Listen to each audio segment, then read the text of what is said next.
Welcome everyone to the Games of the Year 2023 episode of the Softlock Podcast. I'm Jake, one of your hosts today, and I'm joined by my ever-astounding co-host, Jonathan. How you doing today, and are you ready to talk some games? I am ready to talk about some games today, and if I were to identify as anything, I would be that one video of the Shroom Jack, where it's Shroom Jack, and then there's a bunch of mushrooms, like sped up mushroom growing footage in the background, and there's Dolly Parton's 9 to 5 playing. There's something about that video that makes me really happy. That's how I feel today too. I feel like a grown shroom. I can't fucking find it though. I've been trying to find it for so long. Well, I'm gonna have to find it for editing, so I'll send it to you. Yeah, sure. Okay, thanks. All right, so yes, just a little before we get into the show, let's do some housekeeping. We, of course, are the Softlock Podcast. Every couple weeks, we come to YouTube and your podcast services to do a deep dive into a specific gaming topic. Me and Jonathan talk about what we've been playing, what we love, what we hate, what makes gaming special. It's a cool show. You should subscribe if you aren't. Welcome everyone who may or may not be watching in the YouTube premiere chat. We're doing something a little different with this one since it's a big episode. So if you're there, hi. And if you're watching later, good morning, good afternoon, or good evening, whenever you're watching. Hey, you stole that. Stole that from Truman Show. Yeah. So yeah, this is our Games of the Year 2023. So unlike a lot of other podcasts, we're not GameSpot, we're not IGN. We're doing our thing, is just the games we played this year. Of course, we're going to do a little bit of a discussion about like things that came out this year, what we played that was brand new, what was hot, and what we enjoyed. But most of the show is going to be just what we played this year. And if you've been following the podcast, you've already heard about a lot of this, but a lot of it you probably haven't. And this is just a way for us to kind of put an end cap on 2023. It was a long year. It was a good year for games. It was a rough year in other ways. Me and Jonathan had a lot going on this year. We had life changes, family changes, graduations, health problems. It was a big year that I'm glad is over. But there was one eternal constant through all of it, and that was playing really good video games. Gaming, so yes. That's what we're going to talk about today. Just to give you a little rundown, if you're watching live, you don't have the timestamps. If you're watching later, you do have timestamps. You can see what we're talking about when. But our little schedule that we're doing is we're going to do a top 5 list of our 2023 games, a top 5 list of the best games we played this year that didn't come out in 2023, maybe, and then a bottom 5 list of the worst games we played this year. Then we're going to move into some category awards. We got some little funny planned, a nice softlock spin on our categories. We're going to get through as many as we can. We have just games we want to shout out for being special in their own unique ways. So, Jonathan, unless you have anything, I don't want to waste any time. We got a big show today. I think we should get into our shortlists. I agree. Let's go into it. Okay, so the way we're going to do this is, like I said, we're going to start off with 2023 games. So these are games that came out in 2023 that we really, really loved. Our top 5 of them, some would say. And we're going to start from our number 5 and then go up to our number 1. And me and Jonathan are going to go back and forth so that we get a nice little discussion going for each of them. So Jonathan, why don't you start us off by telling me what was your number 5 game of 2023? Sure, and I'm gonna, unfortunately, I have to start this list by being a little bit of a bastard, bending the rules a little bit, because, truth be told, I have not played that many games that were released in the year 2023. That's fine. And you know, that's okay. It's because I'm not paid to play video games. If I was paid to play video games, if that was like what I did, I would play every game as much as I could released in the year to report on the good ones and the bad ones, all that stuff. But as it stands, that is not what I do for a living. So I have to weigh my options, where I want to spend my time, where I want to spend my money. So number 5 is going to be a little bit of a stretch. You may say a lot of bit of a stretch, but for my number 5... This is whose line. The rules don't matter. Yeah, the rules don't matter, but I just want to preface that and put that into the ether so people aren't like, what the fuck are you talking about? Because my number 5 for this year is Final Fantasy V. What the fuck are you talking about? See, that's what I'm saying. I picked Final Fantasy V because I played it a couple months ago. I played the Game Boy Advance version. And as you know, Jake, they did release the Pixel Remaster, which is for almost all means pretty much the same game, minus some probably translation changes and maybe some minor gameplay tweaks, but it's the same game. And I really did fall in love with Final Fantasy V. It's probably my favorite one out of all the ones that I played so far, and it is a completely arbitrary choice just to fill out my 5. My other 4 are real picks, absolutely, trust me. But number 5 is arbitrary. So your number 5 game of 2023 was a game that came out in 1992. Yes, Perfect. yes. No, I understand. I know you didn't play the Pixel Remaster, but like you said, it's pretty much exactly the same thing. And also, we aren't paid to play video games, so I respect the choice. So yeah, and it was like I would have, because I was making the list, and I was like, I guess I could just make it a top 3, and just tell them, hey, I don't have enough for a top 5. But then I wanted to include something for top 4, and I was like, well, I can't just make it a top 4. So here we are. We'll just have a 2-minute gag, and the gag is over now. We'll just pretend that you played the Pixel Remaster. Yeah, let's just pretend. You've talked about Final Fantasy V on the podcast before, but is there anything you wanted to shout out real quick? Yeah. And I've mentioned this before, but I do want to mention this again. What really, like, I'm still thinking about it, is just I just love what Final Fantasy V really put down. I don't know why it isn't more popular, because it really still holds up in the modern gaming space, I think. I think the job system is one of the best examples of a job system that I've seen in RPG games. And it's from so long ago. It still holds up. It's still interesting.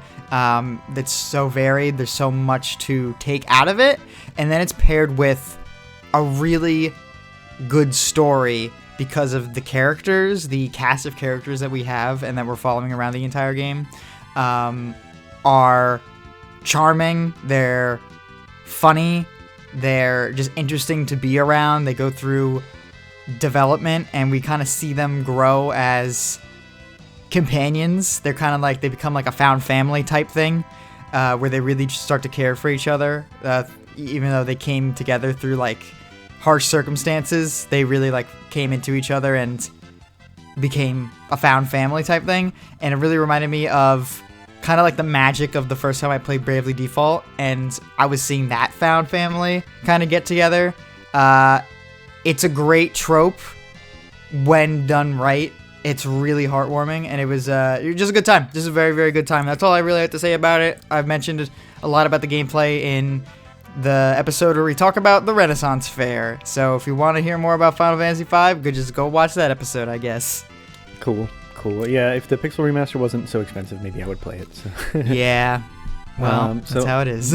My number 5 game of 2023 was Cocoon from ex-Playdead developers, as well as they have a brand new studio. Can't quite remember what it's called right now, but really, really cool puzzle game, like a top-down isometric type exploration puzzle game.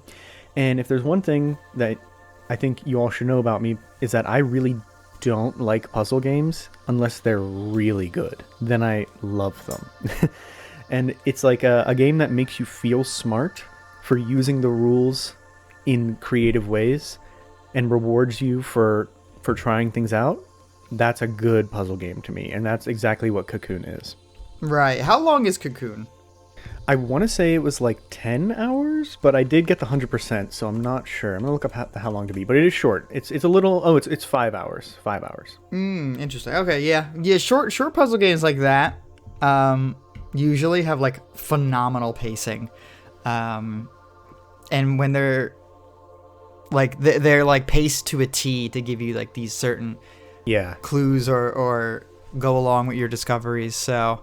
you gifted me that just recently, just over at Christmas.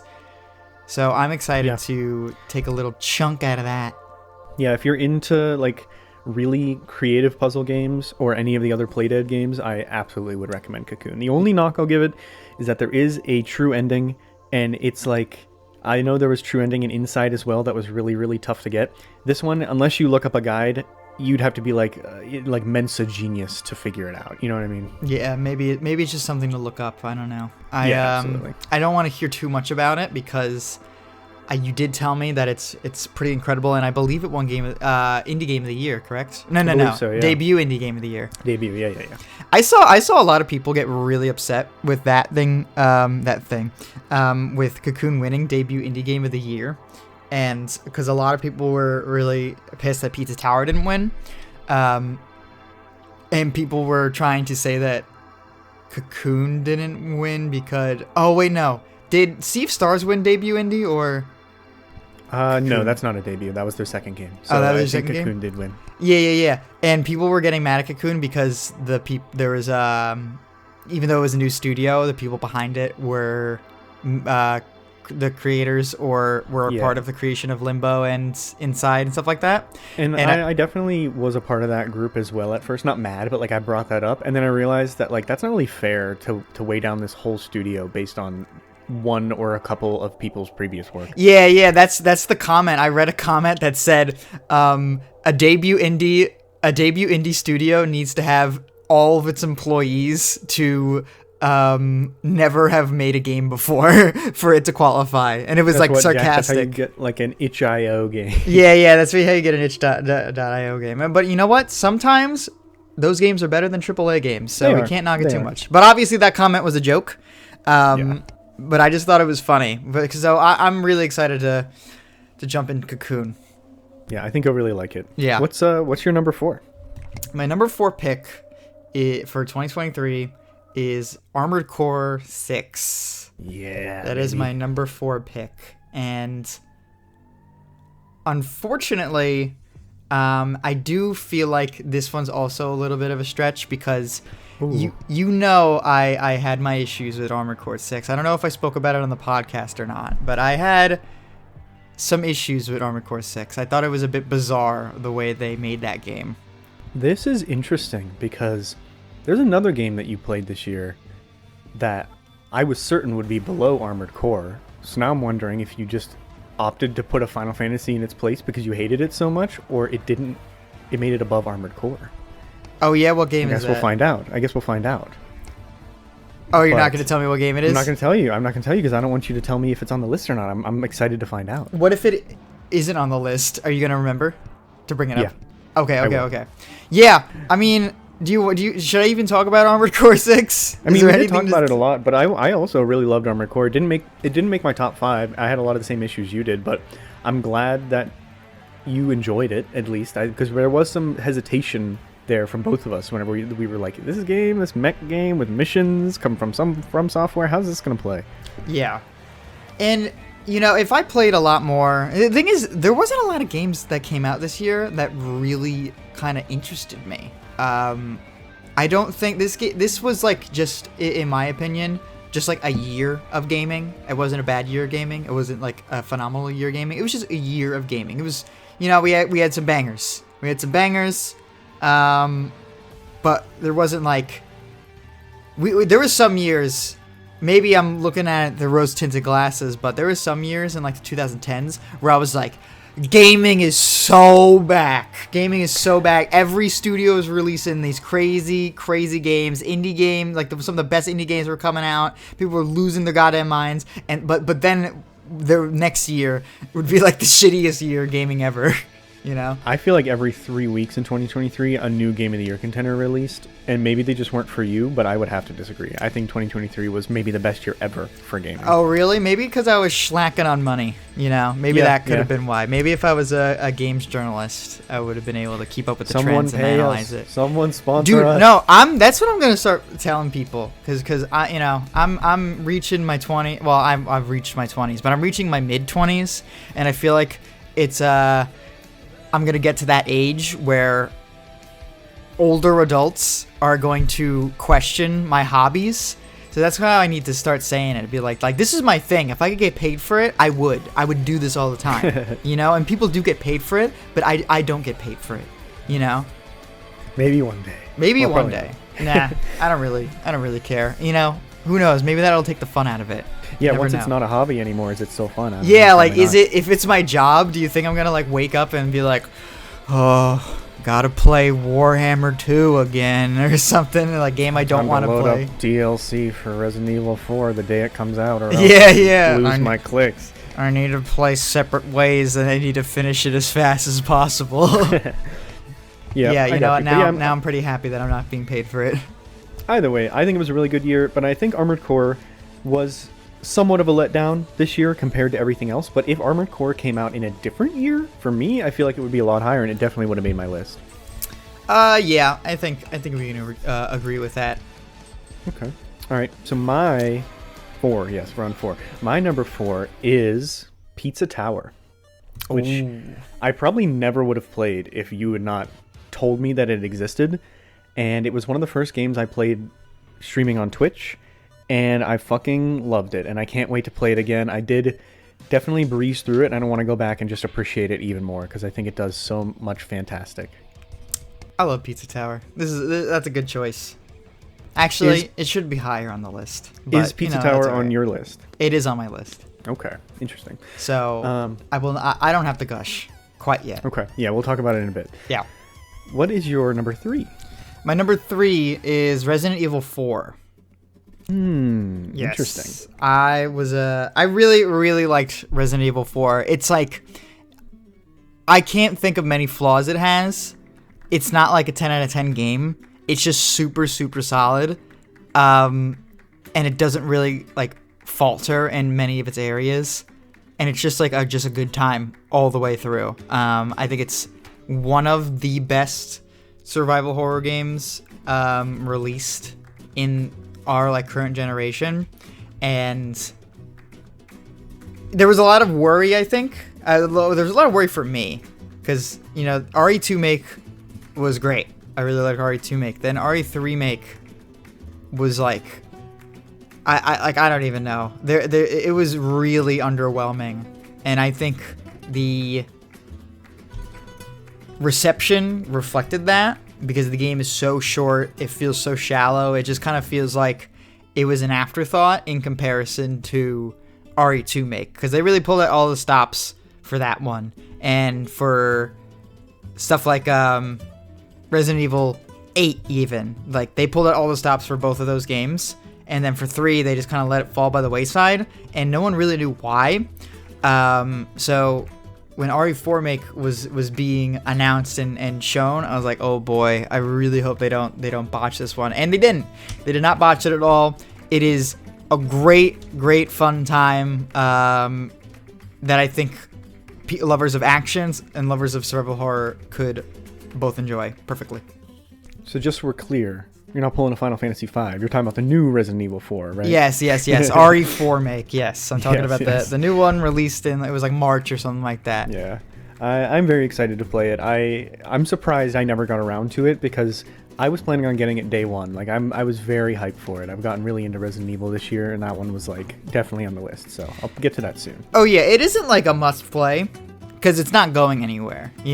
It's like it's not like you got it. You're gonna see spoilers of it online, or there's like the next like big DLC is coming out, and you need to be ready for it because it's gonna change the gaming space. It was just really good, and then that was it, and we're all done. And that's all I wanted from it, honestly, because everyone talks about how good the original is. I just wanted to be able to experience that in some way. Yeah, and I really like the original too. Like, the original has some wonky controls, but you get used to it very, very quickly, and it's actually like quite intuitive. And it's a great example of an old game that still holds up. Like, I played it in my second year of college, and I was still like, that's always really impressive to me. When a very old game, not a very old game, it's not that old, 2004, but whenever an older game like holds up, like, and I'm just thinking to myself, I feel like I'm playing a current generation game. That's nice. That's like really impressive to me. Yeah, I know what you mean. That's how I feel with some, especially when games come out with remasters or whatever, but they keep the classic controls, and I play it that way. I'm like, okay, I see why you changed this, but also this would hold up. I like that. Yeah, exactly. So yeah, I'm definitely gonna get around to that. But you okay if I move on to my number 3? Yeah, let's see your number 3. Let's hear it. My number 3, I am also gonna bend the rules a little bit, but I feel like this one most people just accept is fine.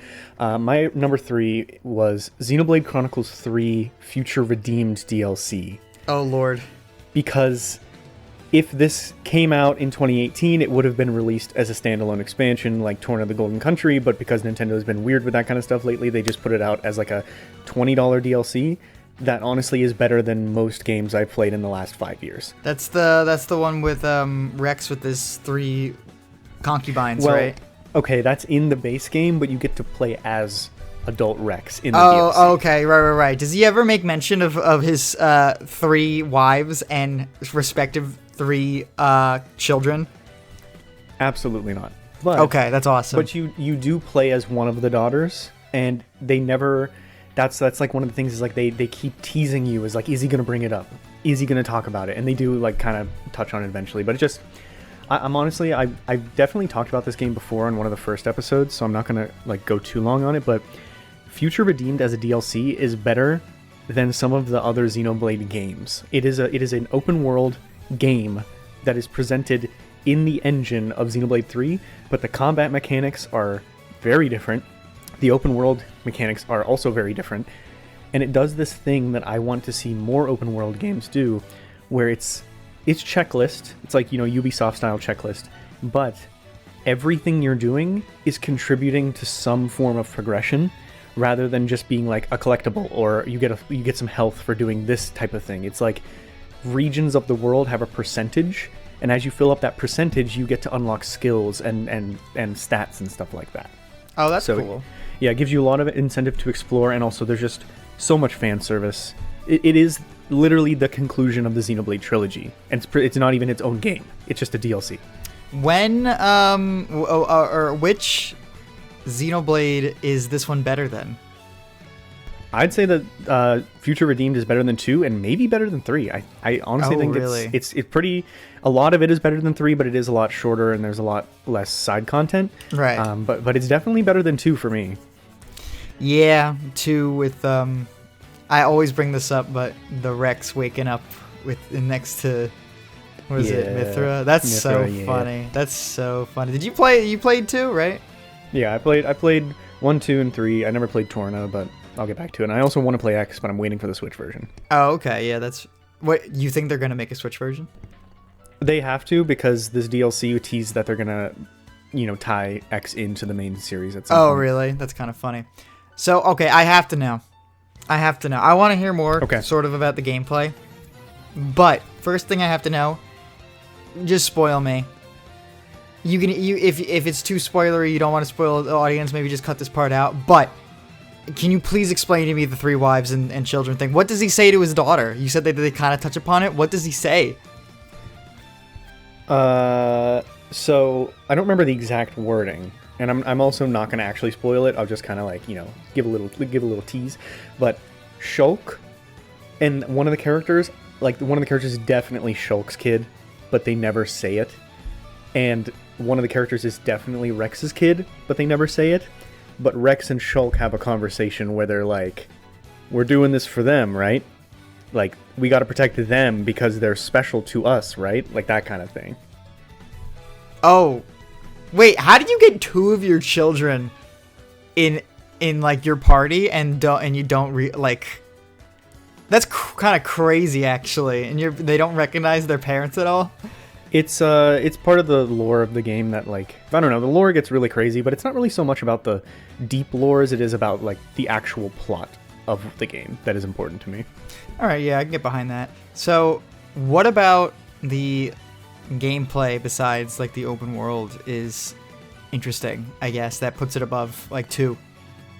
Well, so 2, the combat is very complex, but it's also kind of finicky, and you have to really learn what you're doing.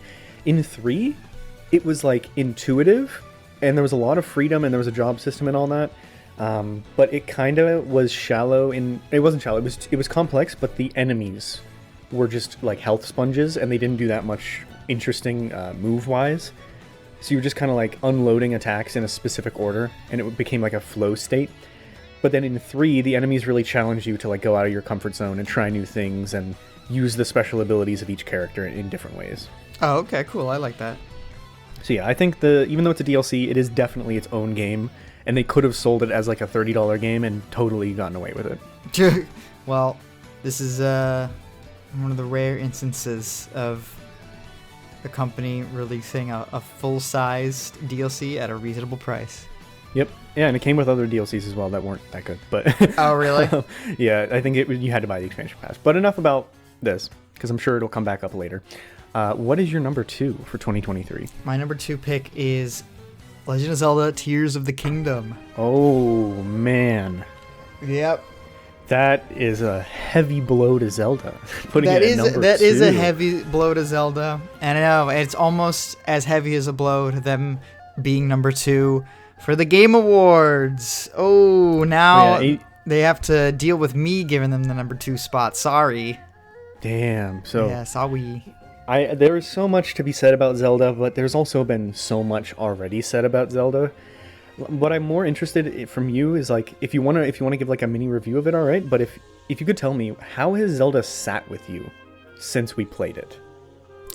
The way it sat with me is that I feel like it did not have as much lasting power so far in the year that Breath of the Wild did. When Breath of the Wild came out, it really took over like the gaming space for a really, really long time. Pretty much until Tears of the Kingdom came out, Breath of the Wild was like a dominant force and like a huge name in the gaming scene, where whenever a game did like an open world thing, it was being compared to Breath of the Wild. You know, climbable walls, types of interactivity in the world and stuff. It was being compared to Zelda.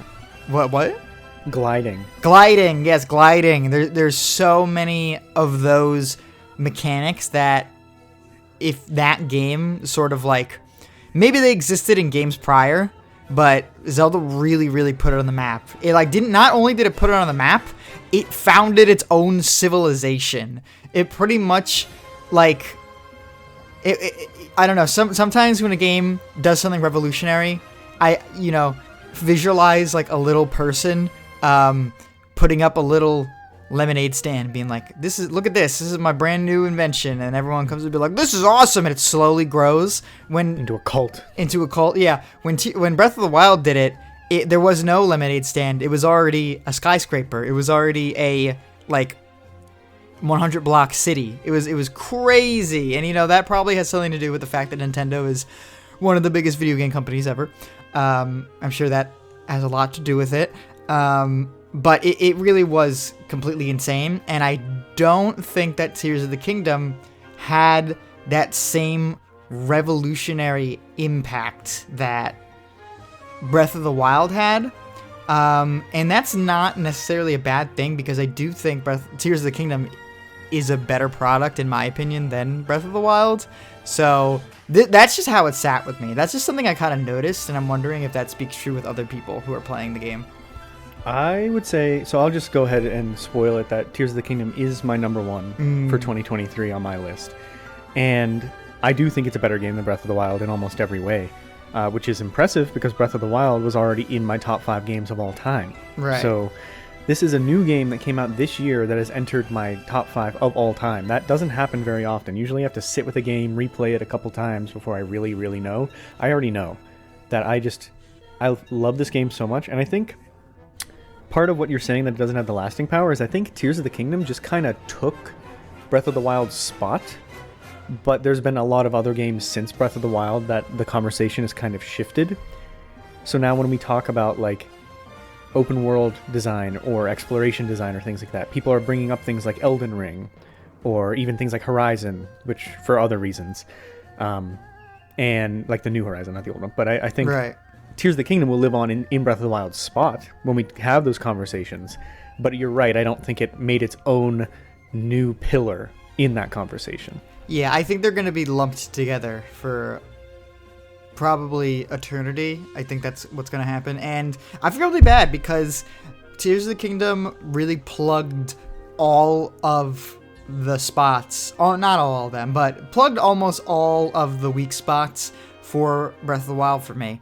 Breath of the Wild is really cool in what it does, but it really, for me at least, didn't have enough Zelda moments. I really loved the classic Zelda type stuff that goes on, and my favorite installments are like the 3D series of the game. So Ocarina of Time, Wind Waker, Twilight Princess, like all those games I really, really like. And there wasn't enough mechanics like that and moments like that. It was a very strange take on Zelda, and Tears of the Kingdom kind of was more reminiscent and more recognizable as a Zelda game. There was a lot of Zelda moments, story, like big story moments, big fights, big story moments as well.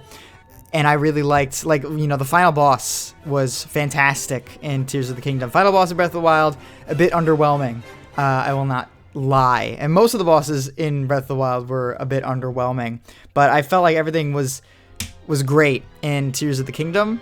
And they also plugged in the whole of the progression. Once you get to the silver enemies, once the world gets harder in Breath of the Wild, it's almost like you get like diminishing returns because you have to use your strong weapons against silver bokoblins, which don't really give you anything back for fighting them. You get maybe a diamond sometimes or a ruby if you're lucky and stuff like that. But Tears of the Kingdom actively encourages you to take on tough encounters because you get like an adequate return for your efforts. You fight a silver bokoblin, you use a lot of your weapons to kill a silver bokoblin. Oh, now you have its horn, which does a ton of damage. There you go. That's your reward, and that was such a simple thing to make the progression so much better. And all the stuff with the open worlds and the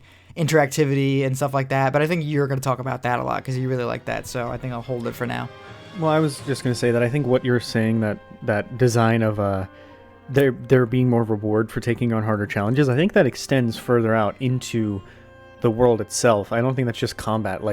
There's so much more to do, but in Breath of the Wild, I feel like you saw something and you either knew it's a shrine or it's a Korok seed. And that's pretty much the extent of it. Now, there's a lot more secrets that are just here's a bunch of crafting materials, here's some stuff that you can make stronger weapons with, here's some orbs, here's some of the other, collectibles, but it's proportionate to the challenge. Yeah. And there's other. Remember how when we were talking about Breath of the Wild in our Breath of the Wild episode of the podcast, we're talking about how the one of the best things about that game is that you can approach combat in multiple ways. Right. I think they applied that to exploration now, where before in Breath of the Wild you could definitely explore in a bunch of different ways, but now it's you can have a strategy to it. It's not just wandering. For example, you can go, that there's probably something in this area that's worth exploring because it looks weird, but you're not sure what is weird about it. Now you can go give an apple to this blue horse thing, and it'll tell you exactly where the thing you're trying to find is. But if you don't know about that, you could probably just ascend through a cave somewhere and find what you're looking for. You know what I mean? There's a bunch of different ways to tackle this stuff now, and I love that. Yeah, they locked in for Tears of the Kingdom. They really turned everything up to 11, and it just feels like so much more of a full game. In Breath of the Wild, I feel like a lot of the charm was wandering, getting that wanderlust, and just seeing what's going on. But once that feeling is passed, I didn't really feel a reason to go back. Because I was like, oh, what am I going to do today? I'm just kind of wander around and see what I can find. But it's not really going to be anything too substantial. And once I discover all of the map, then what do I do? Do I just hang out? But Tears of the Kingdom really has I actually am making my own objectives for things in this world now, because there's so many ways to tackle so many different challenges and ideas that you can make. So it really is just it's great. It's a great time. Yeah, we didn't even bring up the depths, which is its own whole thing of, find your own way to these places to find new armor and collectibles and things like that. That's a fun side diversion from main content. Oh, and I love me caves. I love me some caves.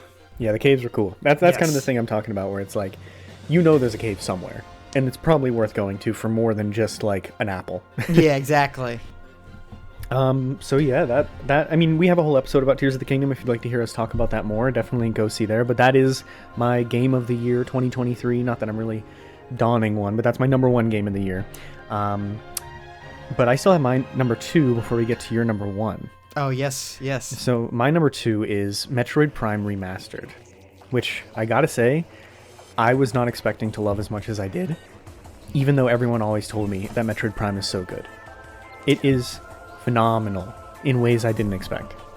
Yeah, I always am surprised when people say Metroid Prime, like the first one, is a masterpiece, because I always think about Other M, and I keep on confusing the two, so I'm like, that's not right, and then I realize, like, oh wait, no, I'm thinking about the wrong one. Yeah, people really like Prime, and I don't really know why. I haven't played it yet, but from what I saw, I never would have imagined this would have been like a 10 out of 10 game for so many people. I never would have either, because don't get me wrong, I'm into a good Metroid kind of thing. I played Metroid Fusion for the first time as well this year, which came out on the same day as Prime, I think. But it like this in first person, I always thought it would be like hard to handle or overwhelming or like designed differently in a way, but really it is just a really, really good Metroidvania with excellent exploration, crazy visuals, really good music, really good abilities. I mean, there's very little that I can complain about with this game other than a little bit of pacing issues, and other than that, I got nothing to say. Also, I just wanted to bring this up.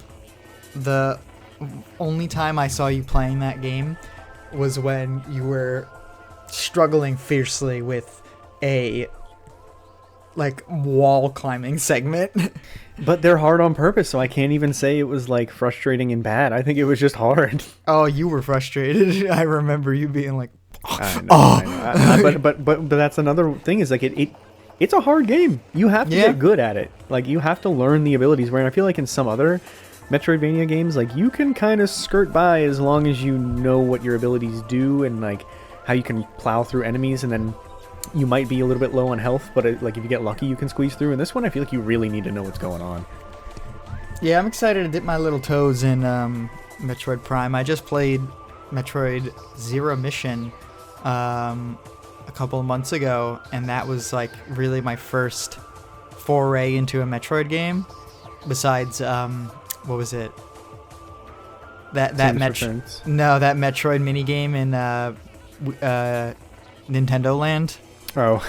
which is a good game. That is a very good game and a very good minigame. But let me tell you, that's not how a Metroid game functions.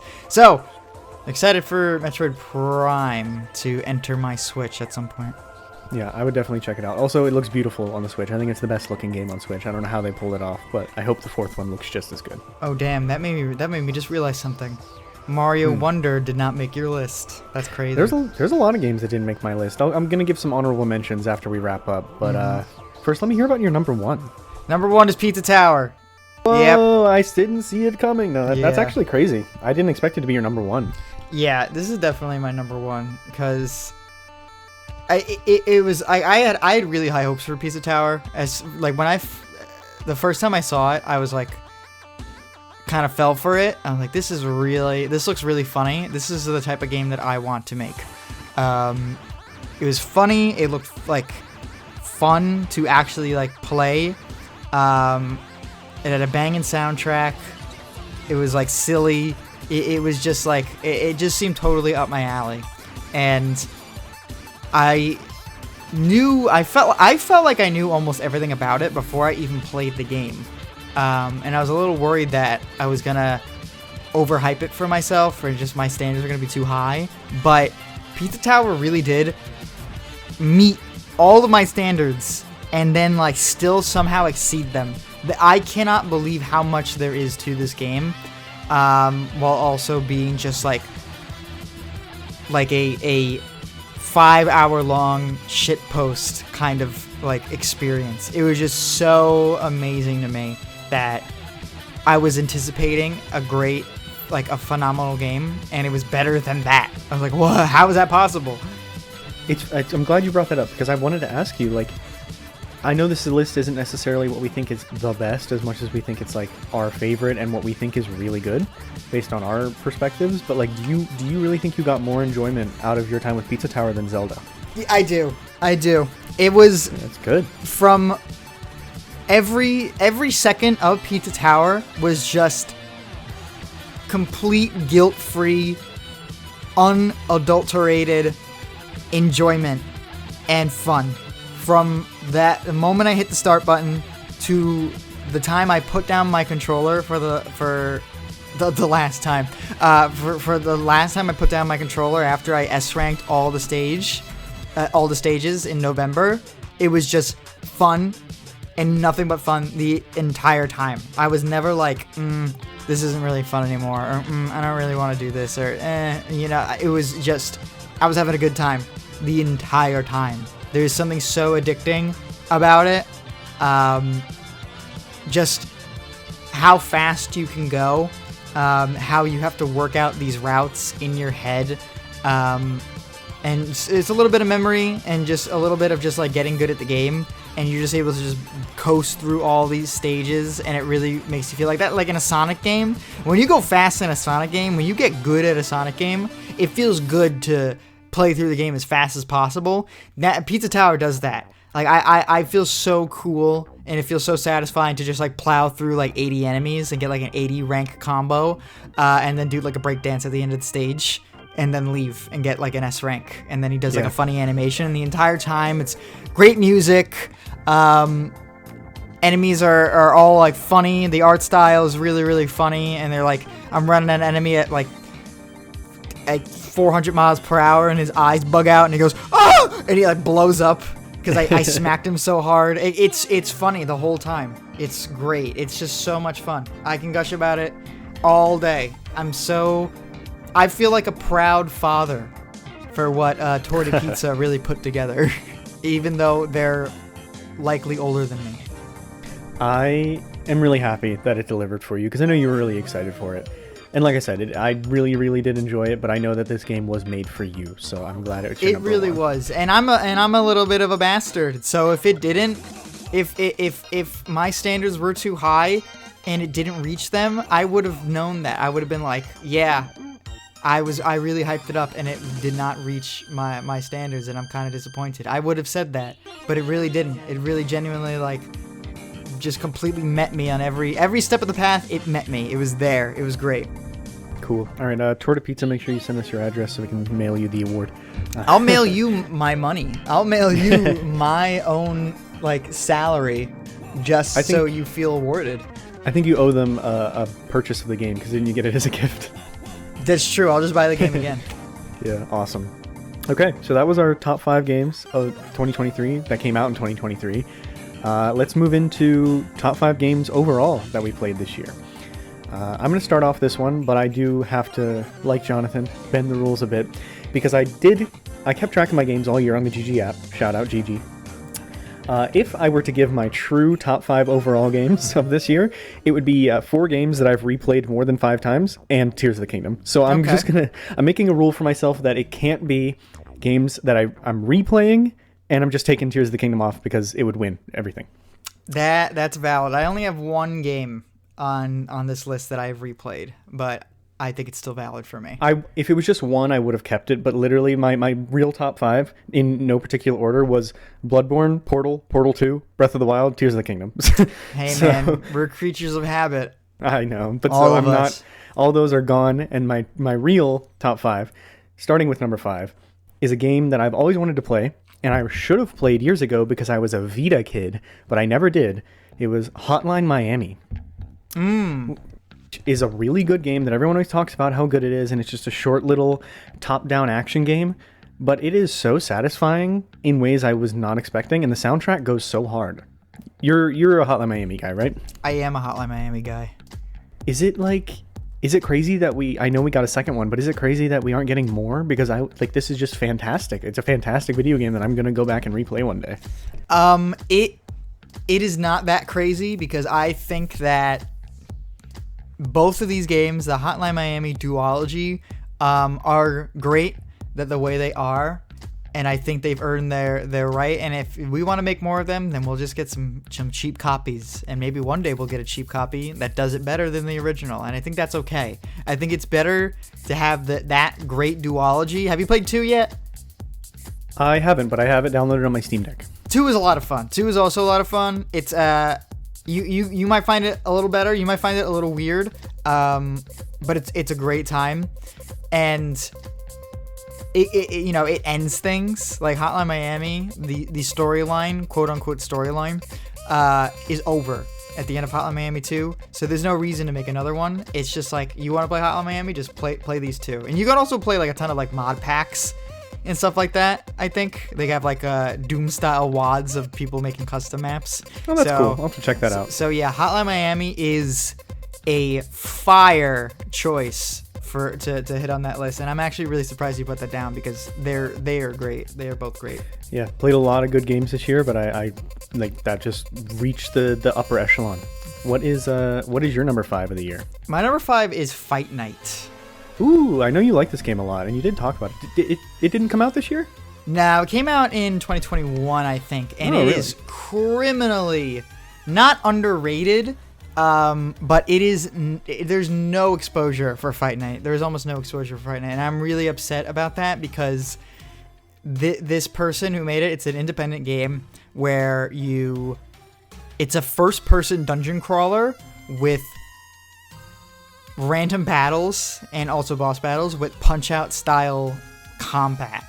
Awesome. It's just like such a bizarre take on these genres, such a bizarre mashup of these genres, but it works out so well. And the person who made this really had some chops on him to not only like craft this idea and make it playable, but make it fun, and then the rest fell into place too. The visual style, I don't know if you've seen what Fight Night looks like. It has a really unique visual style, where everything looks like it was drawn almost, sort of like a Paper Mario type game, but less of a paper aesthetic, but everything looks like drawn. It looks good.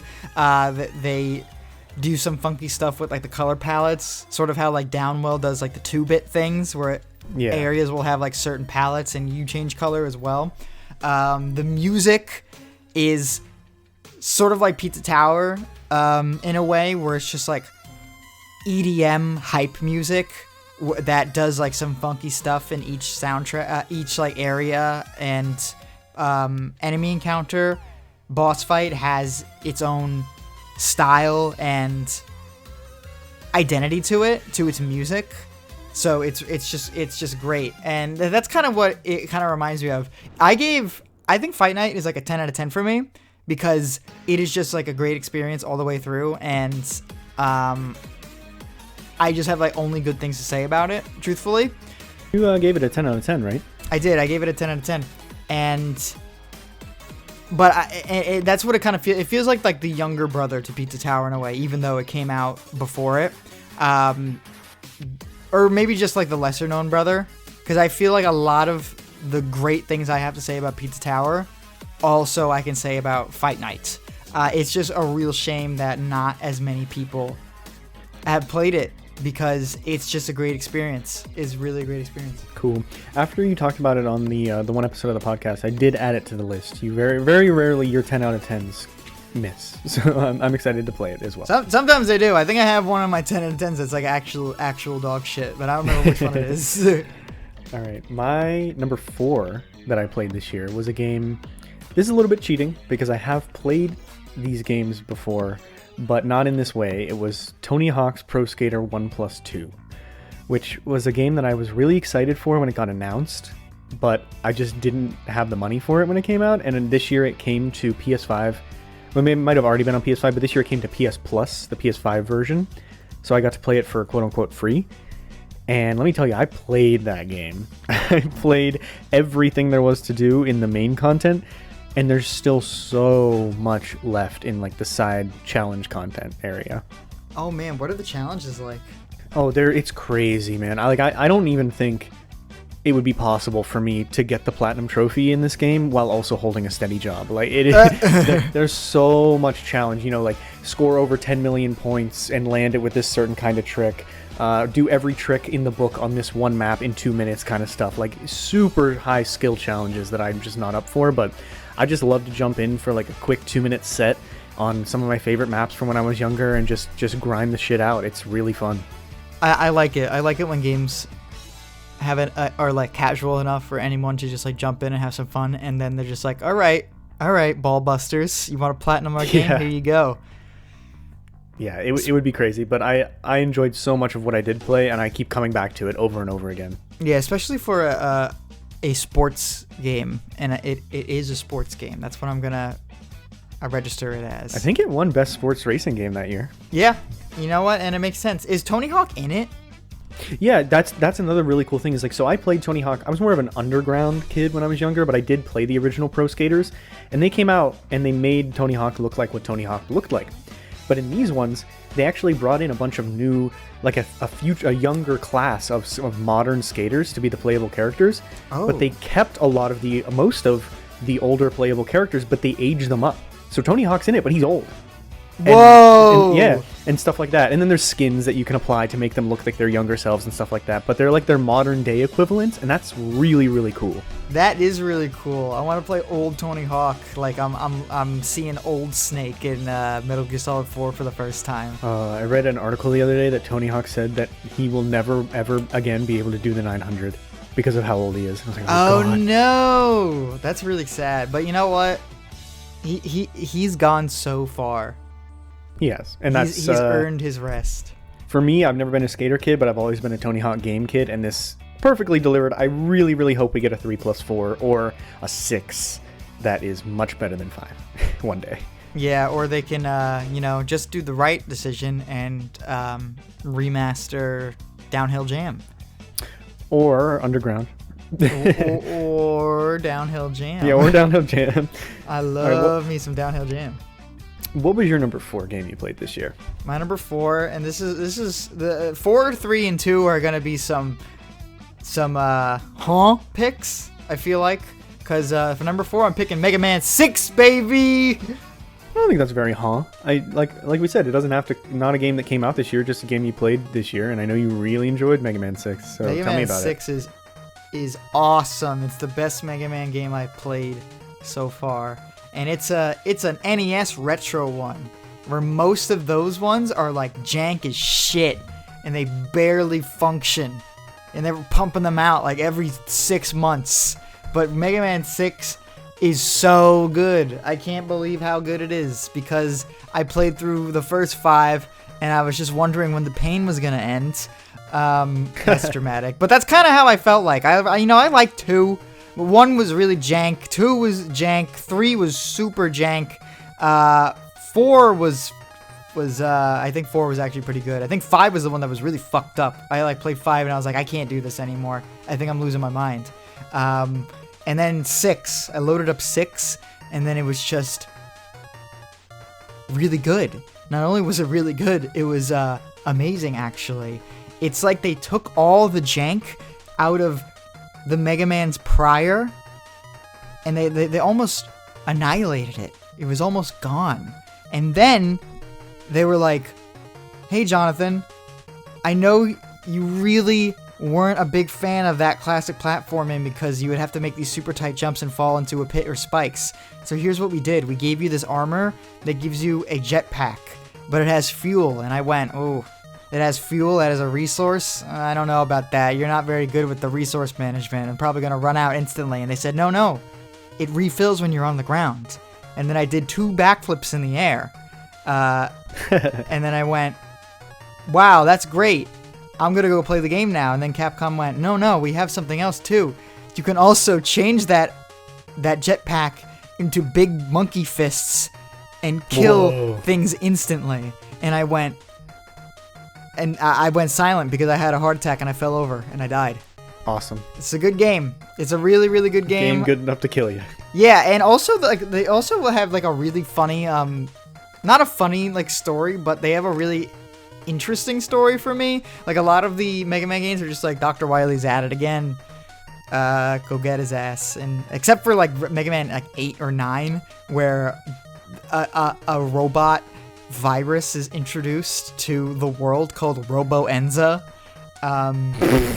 And I don't fucking know, but that's what it is. It's called Robo-Enza in Mega Man like 8 or 9. But a lot of the Mega Man games are just like, you know, Dr. Wily made this new machine or something's going amok. But Mega Man 6 starts out with like the grand robot tournament where the strongest robot masters made for combat are coming together to like beat the shit out of everyone or something like Tournament that. arc Mega Man. Yeah, it was a tournament arc for Mega Man. I thought that was really cool because a lot of the robot masters in most of the Mega Man games are like, they're supposed to have industrial purposes. So it's like, you know, it'll be like Woodman or Flame Man or Saw Man, or it's like, yeah, these were all robots that found themselves in industrial fields to help out with industry.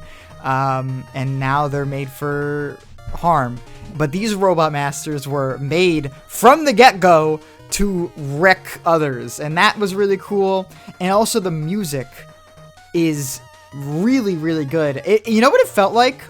It felt like I was playing a throwback Mega Man game. It felt like I was playing a Shovel Knight almost. It felt like a game that was released in the current gaming space to be a throwback. That's what it felt like. I was really, really impressed with it. It was great. Cool. Yeah. I'm glad you liked it so much. Has it been a steady downhill decline since then on your Mega Man journey? Yes. Yes. Almost every single Mega Man since then, including the Mega Man X games, have not lived up to that. Except for Mega Man X5. I really like that one. But that's good for another time. I wonder if that's on the list somewhere else. We'll it's see. not. My number 3 is Devil May Cry 5. The special edition specifically, Oh, wow. I guess. But I didn't even play the virtual stuff. So just Devil May Cry 5. Because I had never, ever, ever played a Devil May Cry game until 2023 when I played Final Fantasy 16. And so people said, that's a Devil May Cry game, and I played it and said, oh, this is a Devil May Cry game, and then I played Devil May Cry 5 and said, that's not a Devil May Cry game. This is Diet Devil May Cry. This is a Devil May Cry game, and this is fucking rad. That's like when you reach for a Fanta and you get a sun-kissed, and you're like, no. Yeah. That I loved Final Fantasy 16 for a lot of reasons. People should not be comparing it to DMC5. DMC5 is so much better in terms of its combat, and it's one of those games that every second that I wasn't playing it, I was thinking about playing it and what I was going to do next time I played it, because I just got the combat like sunk itself into my brain, into my fingers, like the muscle memory built up so fast, and I just loved it. It was so fun. I am 100% on your boat with that. Devil May Cry 5 is a fantastic experience. But this is your first Devil May Cry game. You started with 5. How was that? It was a bit overwhelming. I had looked up a story recap before, because there's one built into the game that's really bad. You don't like it? No. No. Okay, let me say, I loved it. Okay. But if that was the only thing I had watched, I would have no idea what's going on. Oh, okay, yeah. But I did. I understand it was overwhelming from a gameplay perspective, but I think they broke it down well enough. And I've played in other action games enough before that I kind of knew what was going on. And the way the progression worked made it so that it wasn't like super overwhelming all at once. I like that you got to pick which attacks and which moves you were going to unlock in a certain order, so you can get good at that move before you move on to the next one. And I think all 3, maybe I haven't played virtual, but 4, I guess, all the playable characters are so very unique in ways. I thought it was going to be like, same dude but with sunglasses on kind of thing, but they're completely different movesets, they're basically different games. Yeah. And I love that. I thought it was so cool. I didn't love playing as V all the time, but eventually I got used to it, and it was pretty cool. I was just going to ask you, did you like playing as V? Because a lot of the complaints I see is that V is kind of boring. And I feel bad, because V only had like 2 playable chapters or something. Well, funny enough, I actually played a build in FF16 that was kind of similar to V's build. So I had that like in my brain of like what I was going to, like my flow and what I was going to do every time I got into combat already. So if I hadn't done that before, I don't know if I'd really be into it. Okay, yeah. You were playing V and you went, this tastes like Sunkissed. Yeah. Right? Yeah. Someone bought this at the dollar store. Yeah, you said You said, what is it? You thought that the characters were going to be Guy and then Cooler Guy with sunglasses. Yeah. And that is not the case gameplay-wise, but I don't know if you remember this, but I think the subtitles for the characters when they're introduced are really funny because Nero's is the Devil Hunter. And then Dante shows up, and his title is the Legendary Devil Hunter. I don't. Yeah, it's really funny. I don't remember which one V. I think V is like the mysterious one, and Virgil is what is it? The Alpha and the Omega. Oh my god. It's really funny. Yeah, and also the special edition looked fantastic on PS5. It ran at 120 FPS, which was incredible. It was. Oh wow. It was fantastic. Yeah, and Devil May Cry 5 like looks really good too. When did it come out? 2018. Yeah, it's older than I thought, so that sounds right. It's a little older than I thought too, but it's still.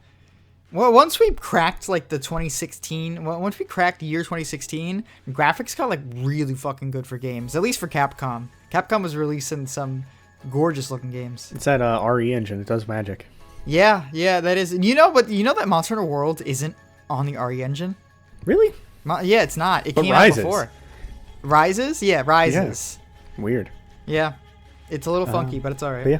So yeah, I'm definitely gonna go back and play 3 next. Devil May Cry 3. I think that's my next one, special edition. But I want to play through as Virgil again first. But what Virgil's was your a lot of fun? Yeah. What was your number 3 for the year? I'm a little scared to say this because I feel like some executive at Konami in Japan, their ears are gonna heat up and they're gonna be like, someone's talking about us for the first time in so long. Someone's giving us a compliment in the first time in so long. Because my number 3 game overall that I played this year is Castlevania Bloodlines. Unfortunately, it is a game that was released in the 90s. So sorry, Konami, but you just you made some banger games a long time ago. Now I don't know what you do. Which one is Bloodlines? Bloodlines is it seems like the one that no one played. Out of a lot of like most of the console Castlevania games, there's a lot of fucking Castlevania games. There's so many ones that like people don't even consider to be like the main series because they're on like handhelds, like the Castlevania Adventure on Game Boy, which is just like not fun. And then there's the Castlevania Adventure 2 on the Game Boy, which is not fun. And then there's shit like there's that multiplayer one that was on Xbox, I think, and maybe PlayStation. Do you know that one? Do you know what I'm talking about? What, is it like something of Shadows or something? No, I don't remember what it was called, but there was a lot of weird Castlevania games. And this is one of the weird Castlevania games that I don't think it should be one of the weird Castlevania games. It was released in the Genesis, and it is... I believe it came. Well, you know what? Let me pop up the Castlevania wiki. Oh, you got it open. Came out in 1994. Did that come out? Which on the list did it come out after? Did it come out before? No, it came out before Symphony of the Night, right? I don't have that information, unfortunately. Okay, well, I think it came out before Symphony of the Night, and it came out after like 4 or something like that. And it is the best classic style Castlevania I played. I played all of them except for 2. And it is great. My problem with Castlevania 4 is that Simon is too big. He's too big of a man. He takes up not most of the screen, but he takes up such a big chunk of the screen. And then when you get like the really long whip, he's just like, you can just destroy anything. And then it's a little clunky because the enemies are super small and you're so large, and the items feel almost like a little bit redundant because of that. But Castlevania 4 does the 4-way whip. No, I'm sorry, the 8-directional whip, the omnidirectional whip, and which makes Castlevania so smooth. Like that's like probably the best way to play Castlevania. Is 4 Bloodlines, or are these different games? These are different games. That's Super Castlevania 4 I'm talking about. I have a little bit of beef with that entry, but it came out after this one, right? And then Castlevania Bloodlines came out, and they were like, let's keep the omnidirectional attacking and then fix the size issue and make it a lot more feasible to play. It's like not clunky at all. It's just so much fun. There's 2 characters. I think this is the first. No, this is not the first time, but this is a really good example of Castlevania games doing 2 characters. You can play as one of the Belmonts, or you can play as Eric Lacard, who has a spear, and the spear has like a whole moveset. Usually in the Castlevania games, you have the whip attack, and then you have your items, and that's kind of it. In this game, they gave both of the characters an entire moveset. And playing as Eric is the best way to play that game because you have the omnidirectional attacking. You have like a super pogo jump. You have these crazy like spear moves that if you change your direction that you're attacking while you're in the middle of an attack, he does like a cool like spinning move. It's just great. And then you get an upgrade that makes your spear like shoot fire. And a lot of these concepts go for the Belmont. I think his name is John. No, I'm sorry. He's not a Belmont. He is a Belmont, but his name is John Morris. So I'm not gonna get into the fucking lore of the Castlevania games. I know too much about them, and they're really, really convoluted. But they really pulled out all the stops with Castlevania Bloodlines. They made the levels really, really unique and fun to traverse. It wasn't... I feel like Castlevania has a reputation for being like hard as shit to the point where it's not fun a lot of the time. This had a perfect challenge level. I played through it like 3 times in a row because I loved it so much. And yeah, I don't know. Do you have any questions about it? I just keep talking about it all day. Okay, my only question before we cap this off is, so I've read and listened. I've, to my knowledge, never played a Castlevania game. I'm trying to dip in the memory banks to see if I ever have played one on like Wii Virtual Console or something, but I don't think I have. So the classic, like original Castlevania games were not what we know as Metroidvania. Is that right? Yeah, that wasn't a thing until Symphony of the Night.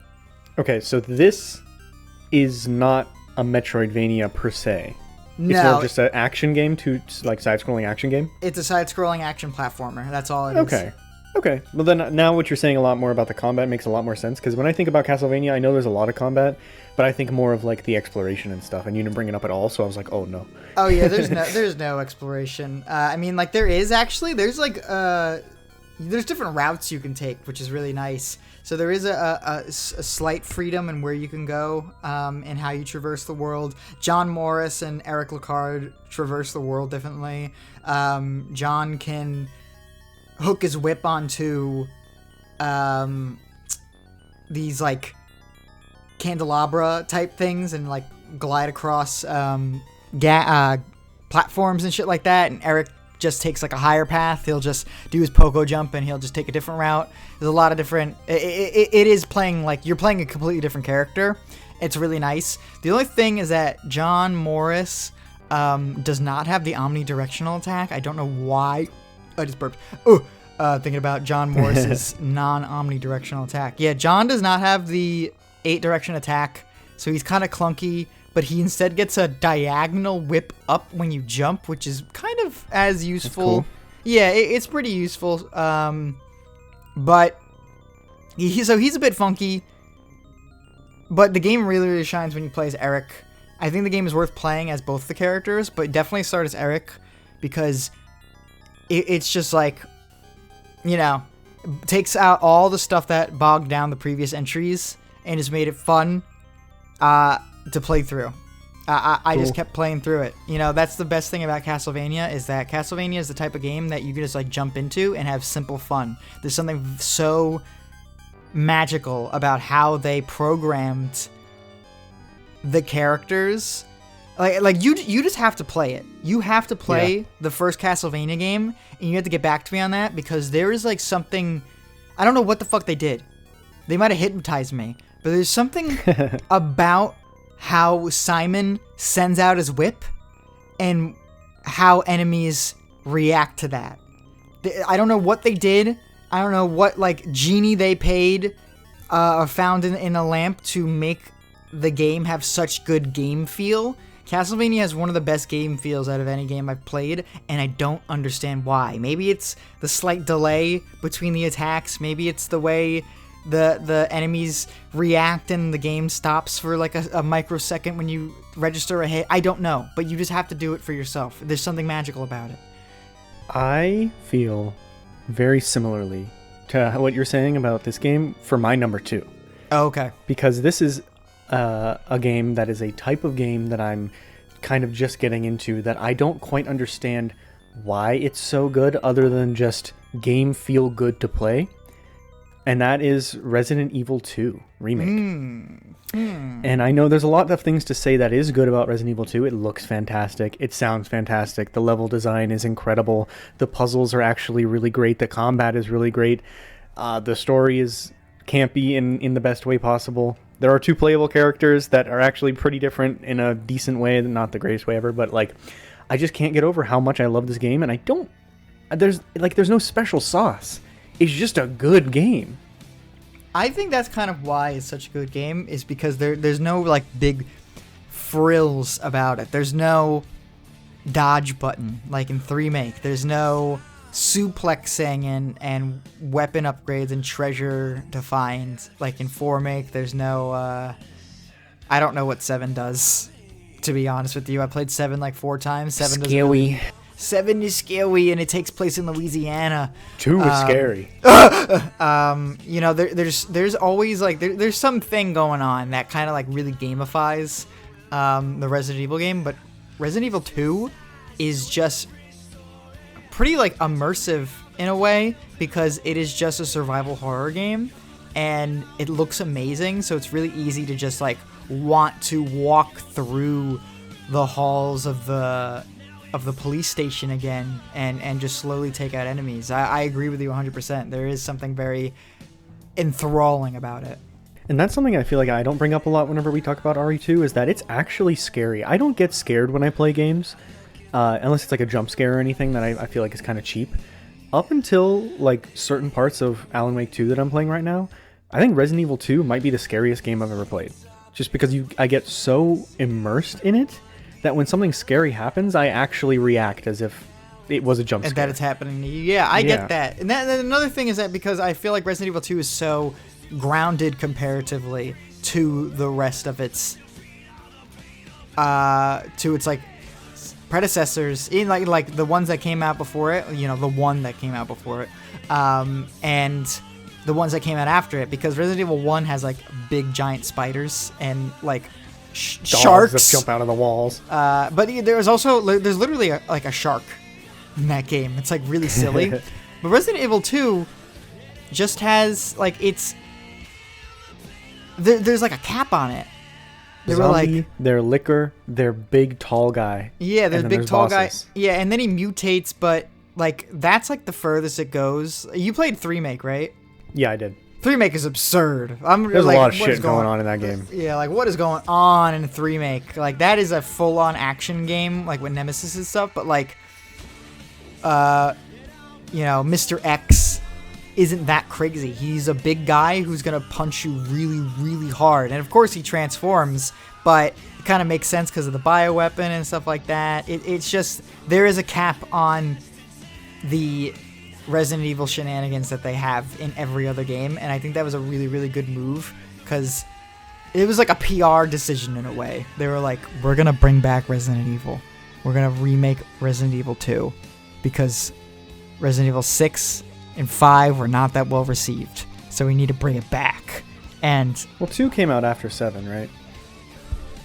2 did come out after 7.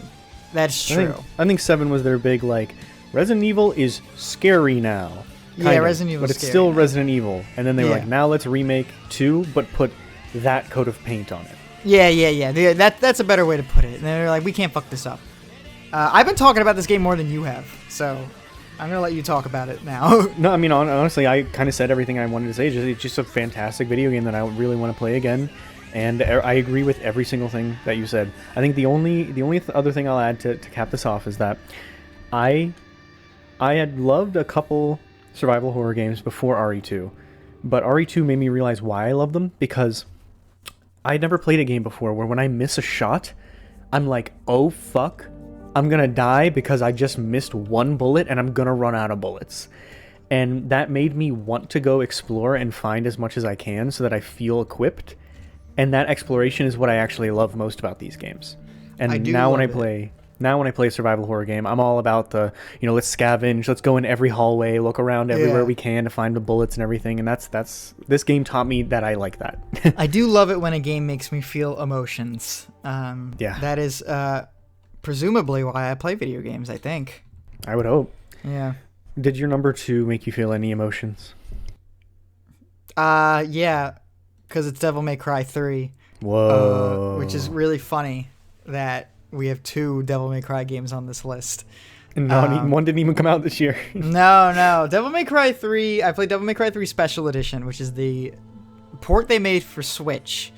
And I was a big fan of Devil May Cry 3 when I played it on the HD collection on the Xbox, but it is a little antiquated because in 5 and in 4, I believe, you can switch between all 4 of Dante's styles on a whim, and all of his weapons. They're all there for you the entire time. Devil May Cry 3, the original version of the game, did this weird thing where you can only pick one style at a time. If you wanted to switch your style, you would have to go to a save point and change it. And you would also only be able to have, I believe, 2 devil arms and then 2 guns at a time.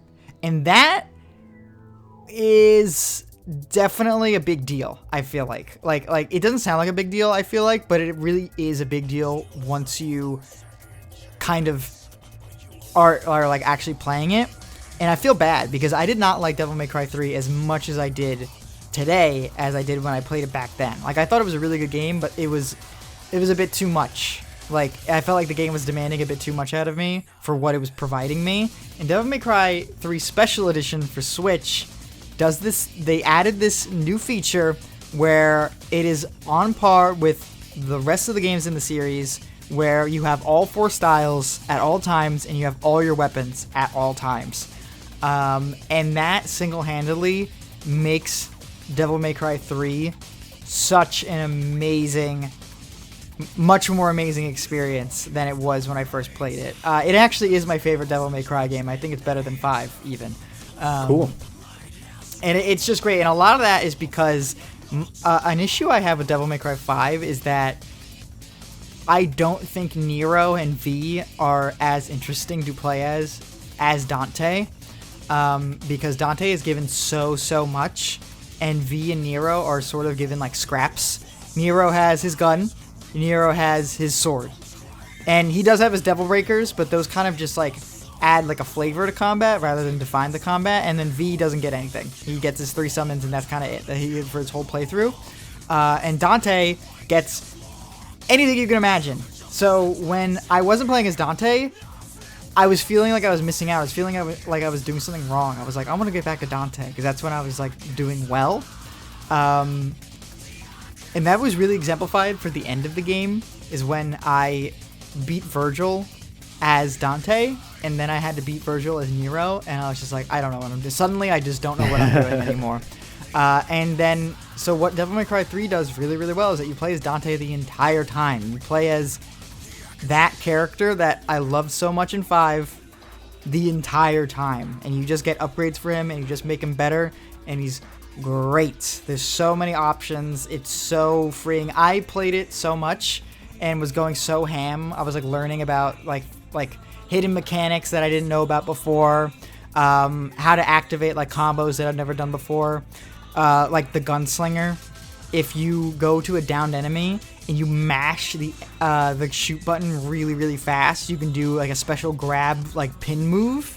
And I did that move so many times that I actually got a cramp in my hand for a week. I had to stop playing the game. That's how much like Devil May Cry 3 made me want to play the game. I played it so much and I was like so into it that I hurt my hand. I love it. Cool. I think that's definitely deserving of a number 2 spot, wouldn't you say? Absolutely. I think it is the best Devil May Cry game out there right now. Still. Yeah, I'm excited to get to it. I'm waiting for it to go on sale, but I'm definitely going to play it on Switch. Yeah. And maybe one day you'll play 4 and then you'll be confused on what's happening. Yeah, maybe. Okay, so moving into my number 1 game that I played this year, that is not any of the aforementioned replays or new games Right. is Deltarune Chapter 2, which I wasn't expecting because I really like Undertale, I really like Deltarune, but I would never have said they were my game of the year they came out or anything like that. But I just really fucked with Deltarune Chapter 2 and its cyberspace setting, the soundtrack, the new characters they introduced, the way the combat actually evolved, and I thought it was going to be kind of like Undertale, where it's just the same combat every time, but it gets a little more funky. This, they literally added mechanics that I weren't there before, and just a really good story that I'm really looking forward to more when it comes out for Chapter 3. I haven't played Chapter 2. I've only played Chapter 1. I was like, do I really need to play Chapter 2, or could I just wait till the rest comes out? But then I dipped my toe in it, and very quickly you realize that why they put it out as its own thing. Because they were originally going to do Chapter 1, and then Chapter 2, 3, and 4 all at once, and then the next 3 all at once, but they were like, let's just put 2 out as its own thing, and it's very substantial. It's a meaty game. There's a lot to it. There's secrets. There's secret bosses. There's a lot in it, and I really liked it. I've seen a lot about it. I know about what's the evil route called? Do you know what it's called? Oh, the Snowgrave. Yeah. I know about that, and which is really funny that they went ahead with making an evil route, because the first game was so insistent on your choices not mattering. I don't know if that's another reason that I like it so much, is that I'm glad they released this one before the rest, because they're kind of ramping up the hints as to what's really going on in this chapter more. I thought they were going to save it for later, and it is in conflict with the first chapter. There's some contradictions, there's some plot holes, but in ways that you're like, oh well, that's on purpose, and they're going to tell me more about it later, and I like that. Yeah, I just thought it was really funny, because I remember the first time I did play Chapter 1, and I was really wowed with Chapter 1, because it really felt like a really a genuine RPG. Undertale is not. It's an Undertale RPG. I think it's its own thing at this point. It kind of is. But when I first played, I don't know if you had the same experience. When I first played Undertale, I was like, this game is so fucking hard. I'm so bad at this game. And then the second time I played Undertale, it was the most easy thing I've ever done in my life. And I was like, what? I'm bad at bullet hell, so. Oh, are you? Yeah. Well, I was too. And then the second time I played it, I just it all connected. And I was just like, oh, all right, I'm back. And I really like how, in a lot of battles in Undertale, all you have to do is just slowly move out of the way and then wait until the enemy does the thing you want, and then you just flirt with them, or you give them a piece of candy, and that's what the battle system is. But the battle system in this one actually does have choices and a resemblance of strategy, I feel that I really fuck with. A lot of strategy in some of the harder boss fights. Yeah, I really liked that aspect of it, and from the sounds of it, it sounds like they just exemplified that in 2. Yeah, it's fantastic. It's not that long, and I love where they're going with it. I can't wait for Chapter 3, 4, and 5, and 6 and 7. Is Susie less of a homicidal killer? I give Susie a love interest in Chapter 2. Oh, really? And in a very funny way. It's all played for laughs. I love it. I remember there's I know about that Birdley guy. Fucking love Birdley.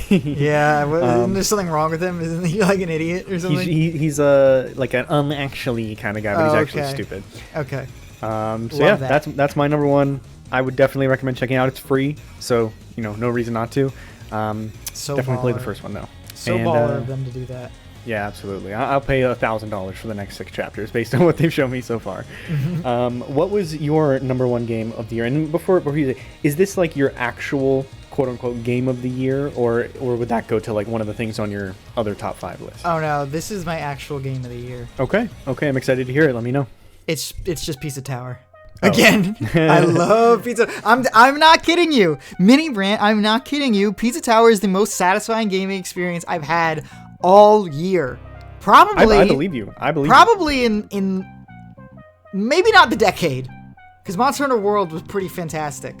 But in the past 5 years, this is the most satisfying gaming experience I've ever had in 5 years, I think.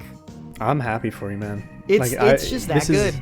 This is like finding a soulmate, but it's a game. That's what I feel like. If I could consensually kiss the creators of Pizza Tower as a sign of my joy and affection towards them for creating something like this, I would.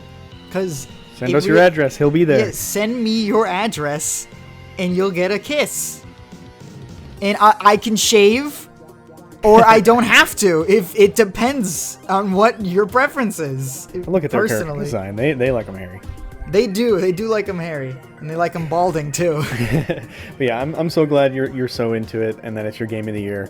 And I want to know, are you planning on replaying Pizza Tower, or is this kind of one of those games where you're like, I had such a good time with it that I never want to touch it again because I want to keep that memory?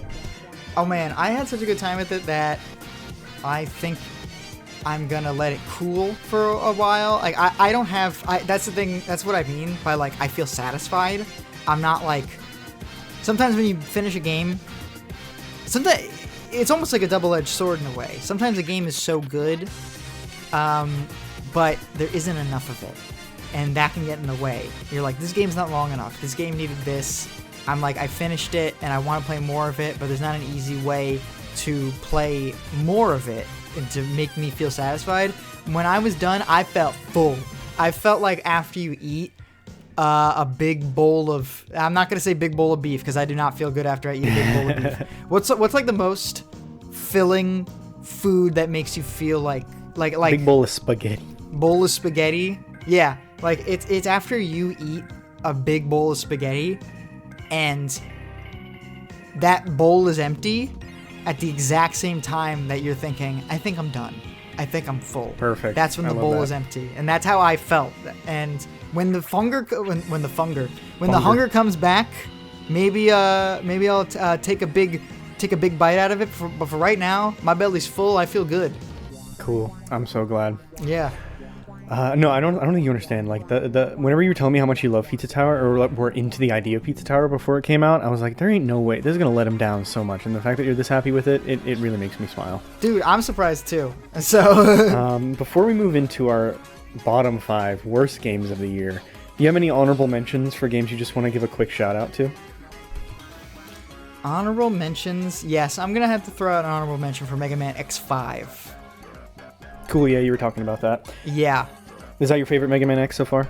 Yeah, it is. It is. It's and I was really worried because I played through 1. Oh no, I'm sorry, not X5. I'm a fool. I meant X4. Oh. Can't love it that much, huh? Yeah, no, I can't love it that much. Sorry, they all get mixed together when there's like, 30 of them. But yeah. What was I gonna say now? Oh right, okay, I remember now. I played through Mega Man X. And I was like, I kind of left a little underwhelmed because it has been explained to me as like a 10 out of 10, one of the best games ever. And it was just like a pretty good Mega Man game. Like it was just a better Mega Man game. I was like, okay. And then I played Mega Man X2 and X3 and I was like, I'm kind of, it's like already getting stale for me. They're good, they're on par, but that's kind of it. And then Mega Man X4 was the leap to the PlayStation. The graphics became so much better. And it's just a much more better experience, I would say. All the good aspects of a good Mega Man game, good sub-weapons, good robot masters, good fights, good combat, level design. Jank is gone. The difficulty does not make you want to kill yourself. And this was the first instance of them letting you play as Zero. And cool. His one appearance in a Mega Man game is like defining for his whole character. I'm pretty sure his moveset, like most of his moveset in like Marvel vs. Capcom, is derived from that specific appearance of him in that game. It is iconic for his character, and it is like playing as Mega Man is a lot of fun, right? But then playing the game again as Zero is just a much more fun experience. Like that's a good game. When I feel like a lot of times when a game has a secret character, after you beat the main game, they can feel like sort of not underwhelming, but not good fun enough to warrant a second playthrough. Yeah, it just feels a bit shallow. It feels a bit gimmicky. You're like, I'm not gonna play through the whole game just to play as this character, right? Zero is not like that. Zero, it feels like the definitive way to play the game almost. It's great. It's because you're taking a game that is designed for like long range combat and Mega Man to be like in a distance and fire shots, and then making a faster paced, higher risk melee combat type game. And it's good. It's just good. That's all it is. Any other honorable mentions that didn't quite make the lists? Nah. I feel, for me, I have a couple because I feel obligated to shout out the Uncharted series that I played for the first time this year on stream. Really, really liked 4 and 3. 2 and 1 I think are incredibly overrated. But I will definitely go back to play 4 at some point. I'm currently making my way through Lost Legacy. And then Halo. I'm dipping into the campaigns for really the first time with you. And we've played 1, 2, and 3 so far. And I really, really, really, really enjoyed them more than I thought I would. So yeah, those are good. Let me also give a honorable mention to WarioWare Move It, which I feel like is not going to win any of our category awards, but is so fantastic. I haven't touched WarioWare Move It yet. It's just the perfect sequel to Smooth Moves. I love it. Does it hold up? Does it is it, when you compare it to Smooth Moves, do you just think, oh man, I kind of want to be playing Smooth Moves right now? Or do you feel like it's earned its spot? It's like the difference between a Coke from the soda machine or a Coke from a can, where there's use cases for both, but I would generally prefer the soda fountain one, which would be Smooth Moves. I understand. And you know what? That's a great comparison. And I really appreciate these food and drink comparisons that we're making. Okay, so with our honorable mentions and our lists out of the way, let's get into our bottom 5 worst games of the year. We're going to blow through these ones a little bit faster because, we like to keep things positive on the show, but I feel like these things that we just have such big problems with, we kind of have to get it out or it'll forever be poison bile inside of us. Yes. So tell me, start at 5, which would be the best of the list, but still bad. You know what I mean? Like, don't start with your worst game first. Okay, yeah. My number 5 worst game I played this year was Shadow of the Tomb Raider. Is that one of the reboot ones? It's the ending. It's they did a reboot trilogy. It was Tomb Raider, then it was Rise of the Tomb Raider, and then it was Shadow of the Tomb Raider. Tomb Raider is really clunky and kind of boring and feels like generic almost, like generic. I was going to say generified it. Yeah, they generified like Tomb Raider in a way. Didn't they just try to make it more like a modern Uncharted? They did, and it flopped. And then Rise of the Tomb Raider was actually really good. I really liked Rise of the Tomb Raider. What I played of that. I played a little bit whenever it was like cheap on Steam one time, and I liked it. Yeah, like everything came together. It kind of got its own identity. It had a unique setting in like these big, cold mountains. They added some survival aspects that are actually felt like pretty engaging. Good level design, good stealth combat. There's just good all around. And then they really just dropped the ball with Shadow of the Tomb Raider. It just got so boring and meandery and just like, I want to say, no inspiration. It just felt completely uninspired. They were like, well, we just have to finish the series, I guess. And that's what I would describe this game as. It's just uninspired. It's just kind of boring. Bleh. It is really just bleh. It was such a letdown coming off of Rise of the Tomb Raider. I was really anticipating it to be at least on par, if not just a little bit better. But it was like just boring.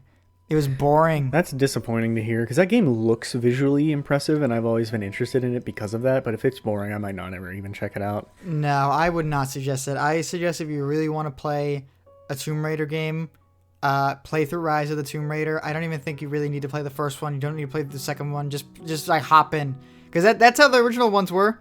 Lara Croft is already an established discoverer. Just pretend you're playing. Yeah, spelunker. Just pretend you're playing one of the classic ones of just her in the day in the life of Lara Croft, and just move on with your life. That is the only thing I can say about the Tomb Raider reboot trilogy, because it's just so boring. There was a part, this is the only thing, I'm not gonna talk about it too much, but there's a part that really made me be like, oh, what the fuck were they doing? There's a part where you're in this like ancient Mayan civilization that has like been preserved in the mountains for a millennia. and you're like blending in, Lara Croft as like this white woman just blending into this mountain society. And it's like, whatever, that's like fine. But you piss off like this like king or something like that. And he sends his guards after you. He's like, guards, get her. And you run through the village, escaping the guards. And it just kind of ends. You just kind of like jump through this like window, and the game just plops you outside in like the city streets that you're just running around in like your same outfit, like non-disguised. And then all the guards suddenly just don't give a shit about you. It was such a dissonance between what the game is telling you is happening. Like, the stakes are really high. This is happening. You're in danger. Like, there's like high stakes the entire game. And then when you actually start playing the game, they're all gone. It's like you're watching a movie and then playing a game on a different monitor. That's what it feels like. Damn, man. So that's all I have to say about it. Okay. I'm going to be a little bit more positive with my number 5, and then it goes downhill from there. Okay. So my number 5 is a game called Save Room the Merchant, which I've told you about this before, Jonathan, but Save Room is a puzzle game made out of the Resident Evil inventory system, where it's just like the puzzle, each level is just fit all these items in your inventory, and there's only like 2 or 3 ways, sometimes one way, that they'll fit. Right. And that's the whole game. And the silly I thought little you liked story. this game. So I did. I really like Save Room. And then Save Room the Merchant is an RE4 skin on it. So every level you have to buy the items, and they only give you a certain amount of money, or like you have to sell certain items to make money to buy other items, and then combine them and then sell it back to get money, kind of thing. Right. And it's really cool. I do genuinely enjoy both of these games, but the reason I have to put this at number 5 is because while the content is better than some of the games I have higher on my list, like I think on my GG list, above this in terms of it was quote-unquote better, was like Injustice 2, MK11 Aftermath, and a couple other games that I didn't like. But while this game is good, it's held together by fucking gum and string. It barely functions. What? There are so many glitches. Nothing works the way it's supposed to, and I had to redo like 10 levels because it just didn't acknowledge that I beat them. The game does not work, but it's also, I believe, one person making it, and it's just a fun little idea. I don't know how much time he dedicated towards these. They're cheap as well. So while I would say it's a good game, it is not a well-made game, and that's why it lands at my number 5. I see. That's unfortunate, but that's part of the game, isn't it? Yeah, absolutely. What is your number 4? My number 4. Hold on, my list fell. Oh, okay. Do you have a paper list? No, it's on my phone, but okay. but I had my phone off, so I was just pretending that it was on a paper and it fell. Damn. My number 4 is The Mummy Demastered. Oh, you really didn't like this one. I really, really didn't like this one, and I'm a little pissed off because I was told that it was an amazing game. Because when I was in high school, my friend told me that Aaron Hansen of Game Grumps said it was one of his favorite games of all time. And I was like, this must be a really good game. It wasn't. So yeah, I don't know. I never had hope for this game, and when I heard people didn't hate it, that was pretty much the extent of what I thought about it. Was, wow, people don't hate that. yeah. I don't know why people don't hate that, because I hate it. I don't. It's like, I just don't know. They try to make a Metroidvania, and then they made it super boring, and it's like 4 hours, and it just simply was not worth the time that I put into it. Because what? Nothing. Go ahead. I just like feel robbed of my time, because a lot of it is just you just play as this nameless generic soldier, and you just go through these areas, and you're given waypoints and just like go this way. I'm like, okay. And then I go that way, and then I fight a boss, and maybe I'll fight some generic zombie enemies that are kind of annoying to fight through, or if they're not zombies, they're like a brain flying through the air, and they're kind of like a pain in the ass to fight. And then I get to a boss fight, and the boss is a super health sponge that's like it's the same. Imagine fighting like a single phase of a boss for like 5 minutes. That's what it feels like. It feels like you're pulling teeth trying to do anything. And then they loop in these really bizarre mechanics. When you die, your body is resurrected by like the mummy, like the mummy lady. I don't know if she's the mummy or not. I think the mummy was originally a dude in the original series, but in the Tom Hanks one, she's a woman. So I think that's the new mummy. Point is, she resurrects your body, and then you have to like Dark Souls make your way back to your body and like kill your body and then get your shit back. And it was like, okay, but like it was never a danger. It just felt like it was like just put in just to be like, go back to where you died. This is like a funny thing to like see, right? Isn't this like interesting? And it wasn't interesting because it just kind of got in my way. And I was like, fuck, I don't want to do this shit no more. Damn. Yeah, I don't know. What can you expect from a promotional game made for a Hollywood movie? I expected quite a bit because I was lied. I was lied to. So my number 4 is also one I would describe as a complete waste of my time, which was, maybe I wouldn't describe it as a complete waste of my time, but it is a game that I regret playing, and that is Alan Wake's American Nightmare. Dude, you know what? We should just mix in my number 3, because that's my number 3. Damn, I cannot believe that this game was allowed to happen. It had to. I have to look up, like, I haven't read anything about the game. I wasn't up on, like, gaming news when this came out in 2012. This had to have come out as like a Remedy needs a check now or they're gonna go under kind of thing, because I don't understand how something like this happens. I really don't know either. I feel like somebody in the studio like had a good idea and we're like, yeah, we're just gonna make a standalone DLC. It'll be really cool. And then someone along the way like passed away or something. Like the person who was fully in charge of it or had like this great idea like just dipped halfway through and was like, I don't think so. And then they were already like, well, we have to make the game, so let's just try our best. Yeah, I guess my thing with it is just like, there is good in it, but there is so much bad surrounding that good that it makes it not worth it. And I'm just very confused as to why this was packaged as a standalone DLC if it wasn't just a cash grab, because you kind of, I would not ever recommend someone. Well, first off, I wouldn't recommend anyone play this game. But if you're just looking for it for, like, the story, you can't really play this one without playing the original Alan Wake. Yeah. Which had DLC. So clearly this was probably just planned as a DLC for that game that got shoved into its own thing. But if you have to have played the first one anyway, why didn't they just release this as a DLC for the first one? I don't know. The whole thing is just bizarre decision-making, just through and through. Like, the whole thing with the time loop is interesting. It's padding. But it's padding. It's interesting for maybe like 5 minutes, but it is padding because you go through the same 3 areas. And it's really funny because they actually you go through the game 3 times, right? And I don't even really understand what we did differently for everything to change on that 3rd time, but something different happened, supposedly. But something that I noticed was that the longest trip through the loop was the first time. Everything was like the most intense on the first time, but once you got to the 2nd and 3rd loop, they kind of shortened it for you. They're like, just get it fucking over with. Usually you make it more intense near the end of the game, but they made it intense in the beginning of the game, and then they were just like, I don't know what to do. Yeah, I don't know how to make this better. Know. It's like Deathloop gets way longer the longer you go through the loops, because you know what to expect and where to go to find the right things and you want to explore.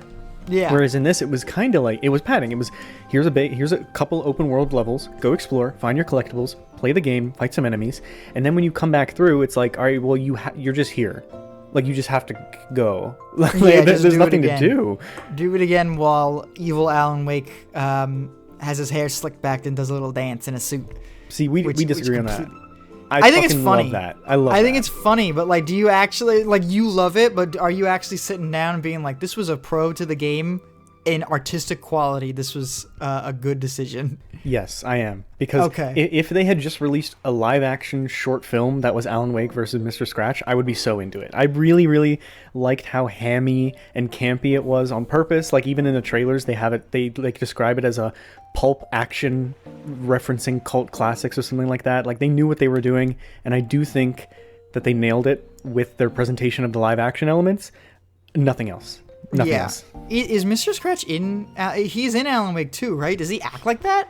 So so far I'm probably about 15 hours into the game, and I haven't met him, but they've brought him up like 1,000 times. So I'll let you know whenever I get there. Yeah, I'm excited because I want to see if he does a little stupid little dance. Well, but so yeah. he's in control in like a Easter egg kind of thing, and he's all scary looking, and his hair isn't slicked back. So, Oh, okay. so I'd imagine they're just kind of retconning that. But apparently, American Nightmare is canon based off what I've seen so far in 2, which is why I'm glad I played American Nightmare instead of just looking it up. But still, unless you want to like fully experience 2, there's no reason to play this. Yeah, you might as well just look at the live action cutscenes on a YouTube or something like that, because it really is. It's like, you know, they do other weird shit, like the thing that they do with the NPCs, like, is kind of skeevy with how they portray like the women, which it's terrible. I noticed, and it really bothered me the way they like. I don't even know how you would say like go about describing it, but they really do that. I think it was a choice because, like I said, they're referencing these older movies where it was like, you know, manly action hero and like damsel in distress kind of thing. But just because you're referencing it doesn't mean that you didn't do it. Yeah, like they could have made satire out of it, and they think they tried, but I don't think they succeeded. If they were referencing and trying to be satirical, I didn't get it. I just kind of took it as what they were giving me. And on top of all that, you know, Alan Wake is absurd. Alan Wake has some strange acting. It has some really funny moments and bizarre choices, but it really has a way to make you fall in love with it. But the story, I'm not gonna pretend like the original Alan Wake story was like airtight at all. Yeah, absolutely not. But at least it had fun-ish gameplay. Like, it wasn't complicated, but it was enough. It was enough to point your flashlight at enemies and then shoot them, and it was satisfying enough. And encounters were challenging enough, and it felt like I was getting hit, and, you know, it felt like good. But a weird decision they made in American Nightmare is that they removed the ranged enemies. The reason why I found Alan Wake to be such a fucking snooze fest, Alan Wake American Nightmare to be such a fucking snooze fest is because every enemy attacks you in the same exact way. They run up to you, and then they swing at you. As long as you're shooting your flashlight in all directions, they can't hurt you. They can't. I don't know why they removed the one enemy that gave the game some sort of depth in gameplay. Yeah, just give me back my hammer guy, bro. And they did add a new ranged enemy and a new fast enemy and a couple other gimmicks here and there. I genuinely think that the reason they made the difficulty different is because they were padding out the game. So they added an arcade mode. And because there was an arcade mode where the objective is to last as long as possible, they couldn't throw too many of the Alan Wake enemies we already knew at you, because let's be honest, after there's like 5 enemies around you in Alan Wake, it's tough. You're sweating bullets. Yeah, you're tough. But I would have rather have done that and be sweating bullets than to be put to fucking sleep. I think I played a minute. I tried the survival mode. I was like, maybe there's something here. I played a minute of the survival mode, and then I hit the W key on my computer, and then I passed out. Yeah, no, so I just couldn't do it. For my number 4 and your number 3, I cannot recommend this game less. Do not play this. Just look up what happens if you want to play the second one. Do you want me to move to my number 3, or would you like to give your number? Did you do 4 yet? I don't remember what we did. I did. I said The Mummy Demastered. You should just move to your 3. Okay, so my number 3 is Doom VFR. I guess virtual fucking reality, I guess. But this game should not have been made for the PlayStation VR. I think that's what's holding it back for me, so maybe put an asterisk that this is specifically the PSVR version and not the Oculus version.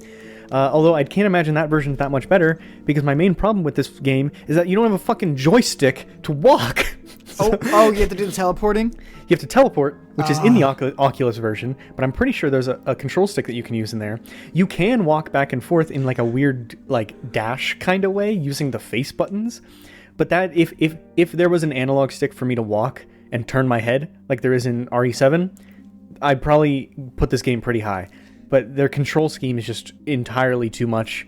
It probably was not worth it to shoehorn Doom 2016 into a VR game if this is how it was going to play. That is bizarre, because the whole point of both of those Doom games is the fact that they want you to keep moving. That's like the whole thing. And that's the point of this one, but you move by teleporting, and it's so disorienting, and it's just... Does it do the thing where it goes black? Yeah. Okay, that sucks. It's not nearly as bad as something like RE7. They do like a little motion blur animation, so I guess I shouldn't say black, but like it isn't. There is a cut. There is a noticeable cut. I actually quite enjoyed playing RE7 VR. That was like, honestly, that was my favorite way to play the game. That was great. If I could have played Doom VFR on a DualSense controller, I would have, because I actually think that there's a good game in there. Yeah. Is it just Doom 2016, or did they make like new levels and shit? No, it's not. It's new levels, but they're made out of the assets from 2016, and you pretty much just go through the same areas. I see. And it's short, and it's fun for a little bit, and that's the best I can say about it. It is, the control scheme completely ruins the game, and it's a shame, because unlike Alan Wake, American Nightmare, which only has good in some moments, there is a lot of good in Doom VFR because it's Doom in VR. It's fun to shoot things in VR, but whenever I can't shoot things because I'm fucking pressed up against a corner facing the wrong way and I can't teleport the right way, it ruins the whole experience. That is a tragic reason to be on the list. Yeah. And like, it could have been a great game. It could have been an excellent VR game, and instead it's one of my least favorites. I'll probably never play it again. I see a lot of advertisements for it in sales, and that must be why. Mm-hmm. I have Doom 3 VR as well. I think you can play that one with the controller, so we'll see. Oh, Doom 3 actually does sound like it'd be fun on VR because it's more horror and slow. Yeah, a little spooky. All right, so let me hear your number 2. My number 2 is Gears of War Judgment. Oh, yeah, not a lot of people like that one. This game felt worthless. I can't believe how upset it made me, because I was like thinking in my head, I was like, oh, this is just combat for like 3 hours? That's cool. Oh no, it's not cool at all. I didn't think that.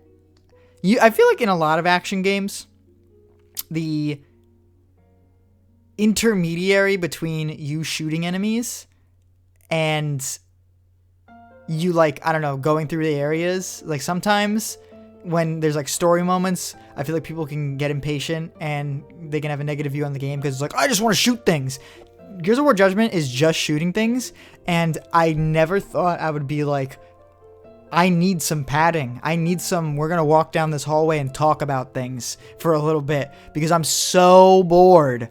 I'm so goddamn bored just shooting these enemies, the same enemies, and nothing else for like 3 hours in these micro missions where nothing happens. There's no like set pieces. There's no like big moments. It's just these levels that you just shoot things in. Sometimes you'll have to shoot things with a sniper. Sometimes you shoot them with a shotgun. Sometimes you do a tower defense, which is not a tower defense, but a holdout survival thing, which is really boring because it takes like ages for enemies to show up. And if you die, you have to restart the whole thing. And it's just boring. It's boring and it's unpleasant. And I just wouldn't recommend it to anybody. Damn. Yeah, I've heard that they're trying to think about rebooting Gears of War instead of continuing on with what they've been doing lately. And my fear is that they would make it more like an offshoot like this. Because they're trying to be different, but I don't know if that's a great move, because clearly this did not work the first time. Oh no, I don't want them to reboot Gears of War. I think the series is fine. Yeah, that's just kind of like the rumors I've been hearing. I don't know if it's true at all, but my thing is, like, if they're gonna make an offshoot or like try to make it different, they already did that once, and maybe they should learn their lessons. yeah, or just make an offshoot but good, you know, just sure, like sure, it's easier said than done. Yeah, just like, you know, make it like more like 3 or something, where there's a story, or 2 where there's a story and you go through cool areas, and then Dom goes, I hate locusts, and Marcus goes, yep, I was in jail. Like, just something, give me something.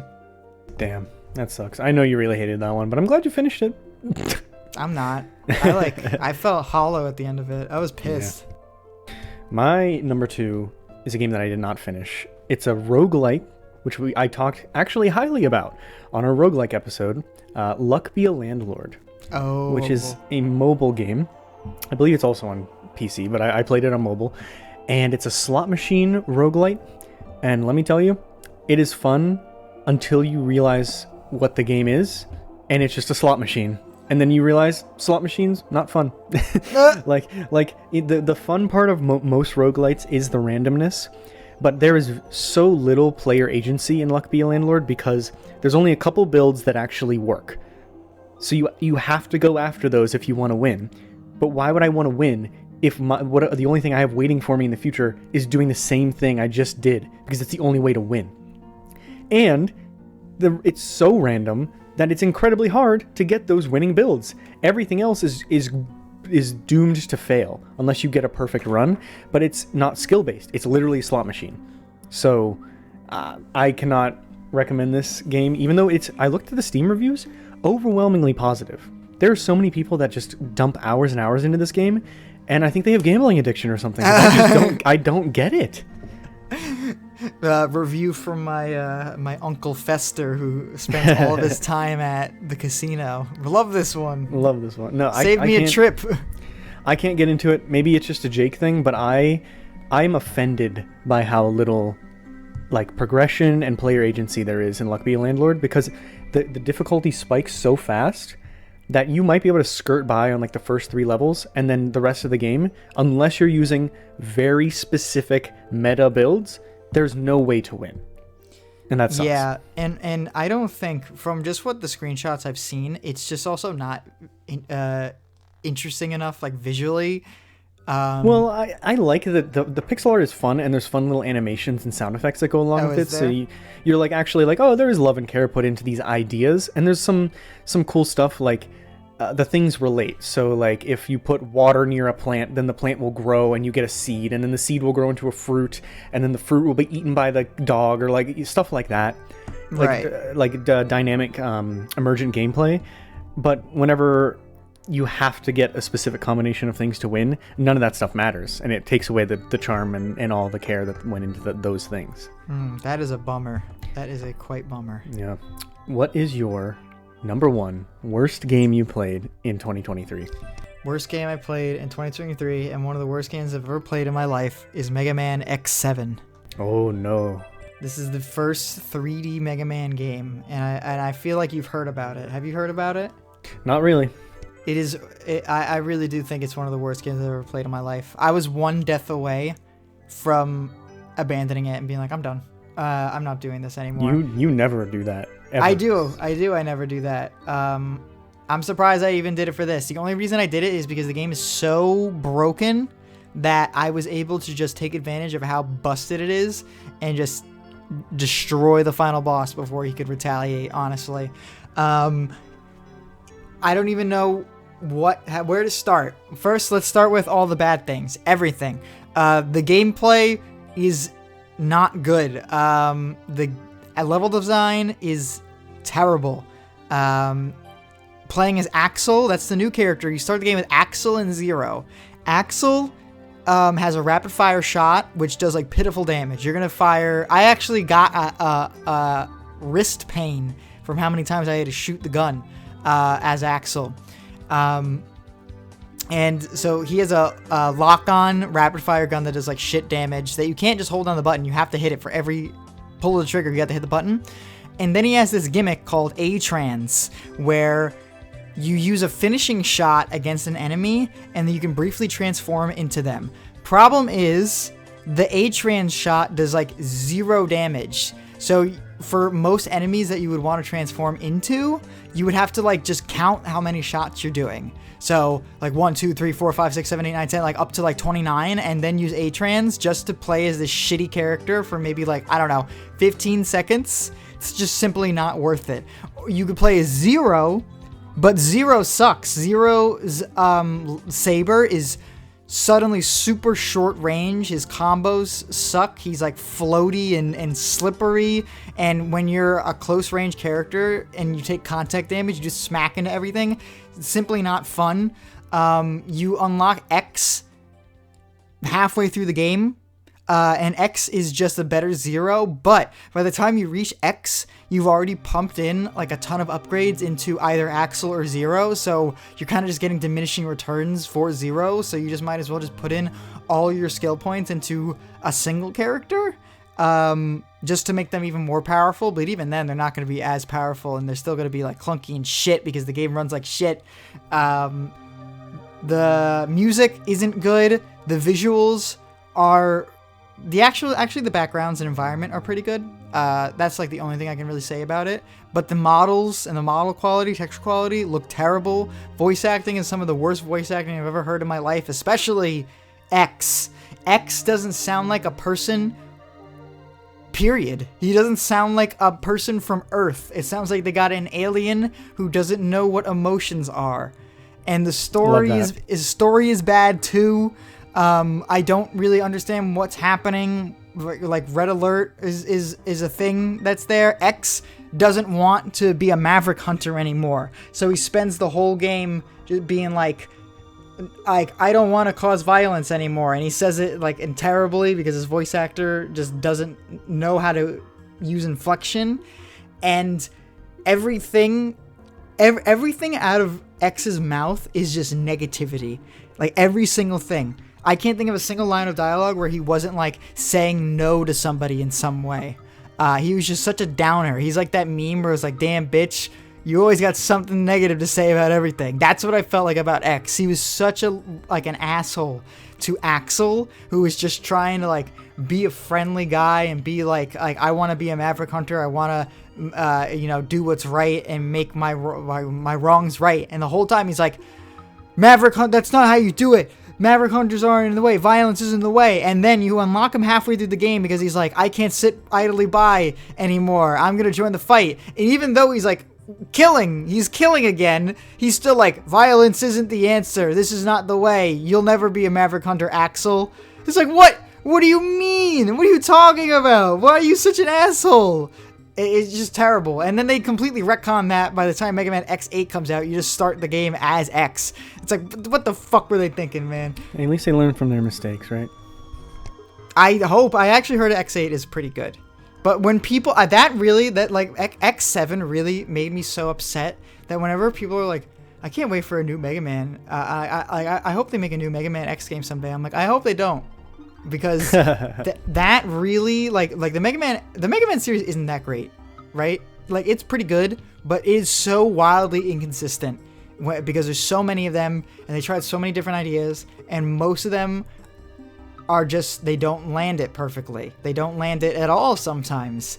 And Mega Man X series is just like that. The first 3 are good and then 5 and 6 are not good, and then 7 is awful. So that leaves just what?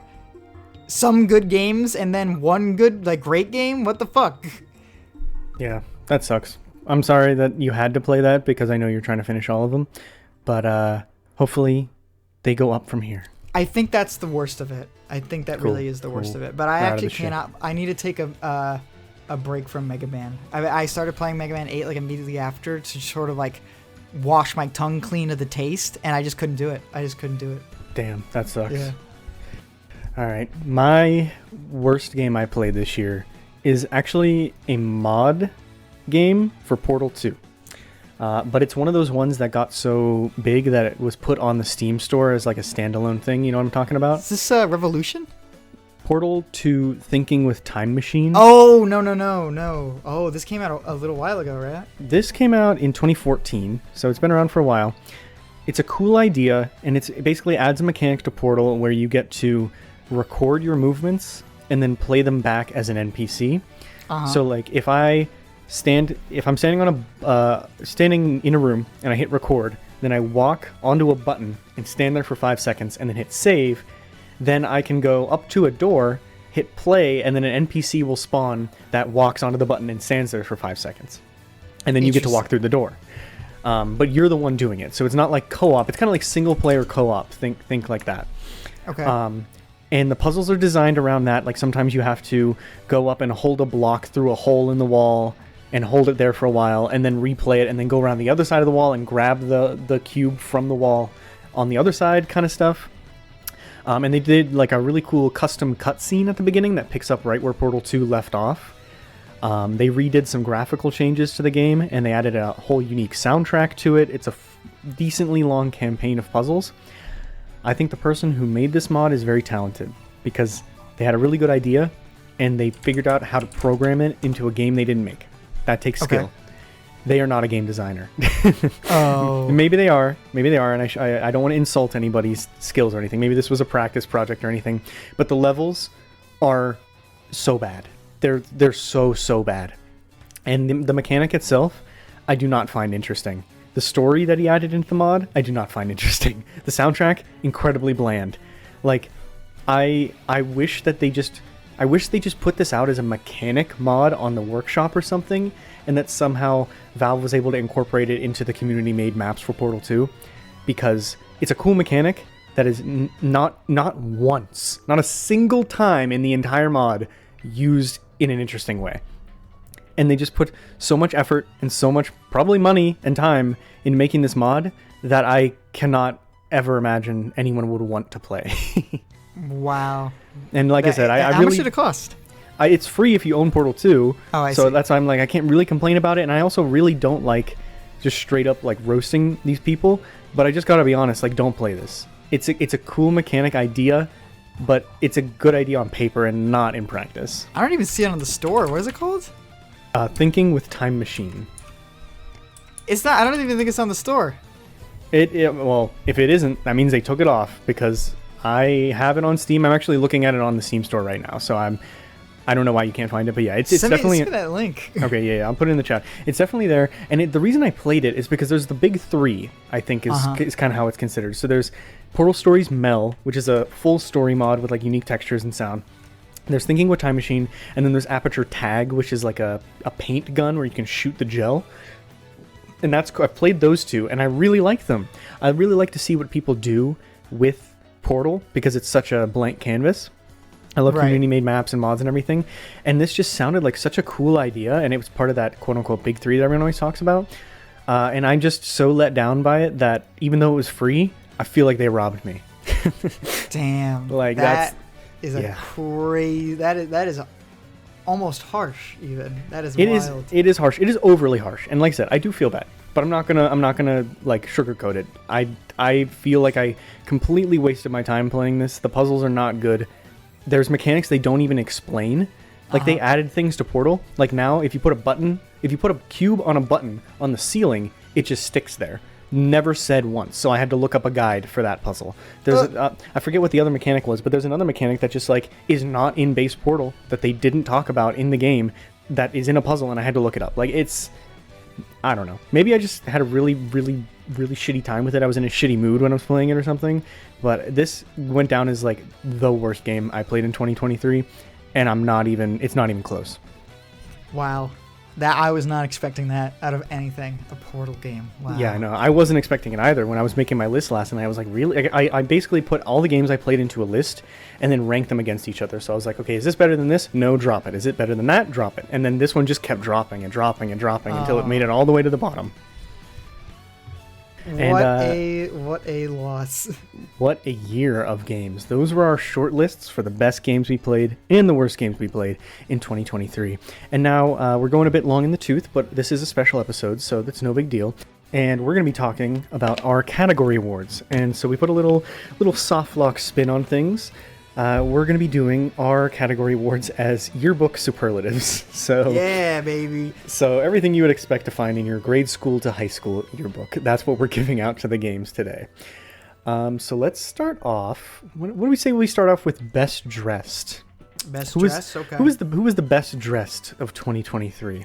Best dressed of 2023. You want to go first? Sure. Yeah. So I'm going to throw out honorable mentions to Link from Tears of the Kingdom with the tattoos and the long hair. It was really dope. Okay. And then Daddy Adult Rex with two swords from Xenoblade 3. It's awesome. All right. But my real winner, and this one is, I guess, a little cheating. I just couldn't pick because I basically laid out for these categories. I laid out all the options that I thought were viable and then cut them down as I saw fit. And there were like 7 from this game that were still on the list by the end. I was like, just fuck it. The answer is all the characters in Hi-Fi Rush. Hi-Fi Rush has the best character design of 2023. Keep in mind, these games don't have to be from 2023, but like it's just undeniable. Like Chai, Peppermint, Corsica, Macaron, all of the characters in this game have dope costumes, like customization costumes, even the ways that their character design changes throughout the game, the style of it, the way they move, the way they sound, everything is just very, very, very impressive in that game. Interesting. I wouldn't have expected that. It's that Saturday morning cartoon kind of thing, but like an adult version of that with like really cool animations and really cool costume design. I really like all the characters. I'm in love with all of them.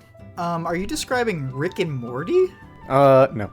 A cartoon for adults? Whoa! Honestly, if they just made a Hi-Fi Rush cartoon, I could see it being like, you know what it reminds me of? Generator Rex. Do you ever watch that? Oh, dude, yeah, that is a fucking blast from the past. That's similar art style and like similar thought and care went into the character design. So that is my answer, and I stick by it. What was the name of Generator Rex's dog? Oh, fuck if I know. Rex. Oh, man. I don't know. It was called something funny. Was he a robot dog or was he not? Oh, man. I don't remember. I don't remember much about that show. I remember they crossed over with Ben 10 at some point, I think. Oh yes, that is true. His name was Poodle, but he was His name was Poodle? His name was Poodle, but he was like a fucked up mutant, like Shinra dog kind of thing. Was he like giant?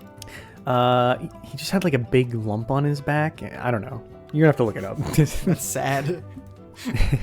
Who are you giving best dressed in the 2023 yearbook? My best dress for 2023 is Link from Tears of the Kingdom, but specifically in the beginning outfit, the toga type outfit. Mm-hmm. Exactly what I was talking about. Awesome. Yep, it is so good with the tattoos and the long hair. I actually am really upset that most of the armor actually puts his hair back up because his long hair is such a fit, like it let down. Such a good fit. He looks so good in almost every armor in that game, but specific kudos goes to the, what was it called? Ancient armor? I don't remember. I forget what it was called. It's a shame that in Breath of the Wild, there was like genuine use case for the Champion's Tunic, but in Tears of the Kingdom, you kind of just got to get rid of the toga right away. Yeah, you do, and it is quite sad. But yeah, I love the new Link. And if I could have upgraded it, I would have used it all the time. I hope we see even more dramatic changes to Link as we go on. Me too. That was really cool. Yeah, that was really, really cool. They fucking took his arm away and gave him big old nails. All right, next up, best memory of 2023. Why don't you start us off with this one, John? My best memory of 2023 was the ending of Fight Night. That was a perfect ending to a game, in my opinion. Better than the ending of Pizza Tower. Yes. Without spoiling anything major, like what is so awesome about it? It just has a really amazing, like final gauntlet type of thing. A great set piece for the final boss. And I'm a sucker for, when action movies or not action movies, but when video games do like the final hit, like, that has a really good final hit against the thing. It's super, super hype. Really good music behind it. But also, I mean, even past like the final boss, it's the actual ending, the aftermath afterwards, when all's said and done and you're talking to the NPCs and the credits are rolling. There's this really great shot. They do this like thing right at the end of the credits where it's this big table. It's this image of all the NPCs at this big table having this big feast, and the camera's panning up, and then it has Fight Night at the very end of the table with like a broken arm because he broke it during the last fight, and he's taking his helmet's up so you can see a little bit of his face. And throughout the whole game, you don't see his face and he doesn't talk. And he's taking a big old bite out of meat and everything. And he says thank you, and it ends. And it like made me tear up. That's awesome. I love that. I love it when games give me a thank you. I'm like, oh, and they had like really beautiful music behind it. It was great. I love it when they put "and you" in the special thanks in the credits. "And you" is nice. But yeah, I like it when it makes me cry. Because I think I did cry. And sometimes I like rewatch the ending here and there because I love it so much. So yeah, that's my best memory. The ending of Xenoblade DLC made me cry, but surprisingly, it did not make the cut for my award for best memory. Interesting. That for me has to go to.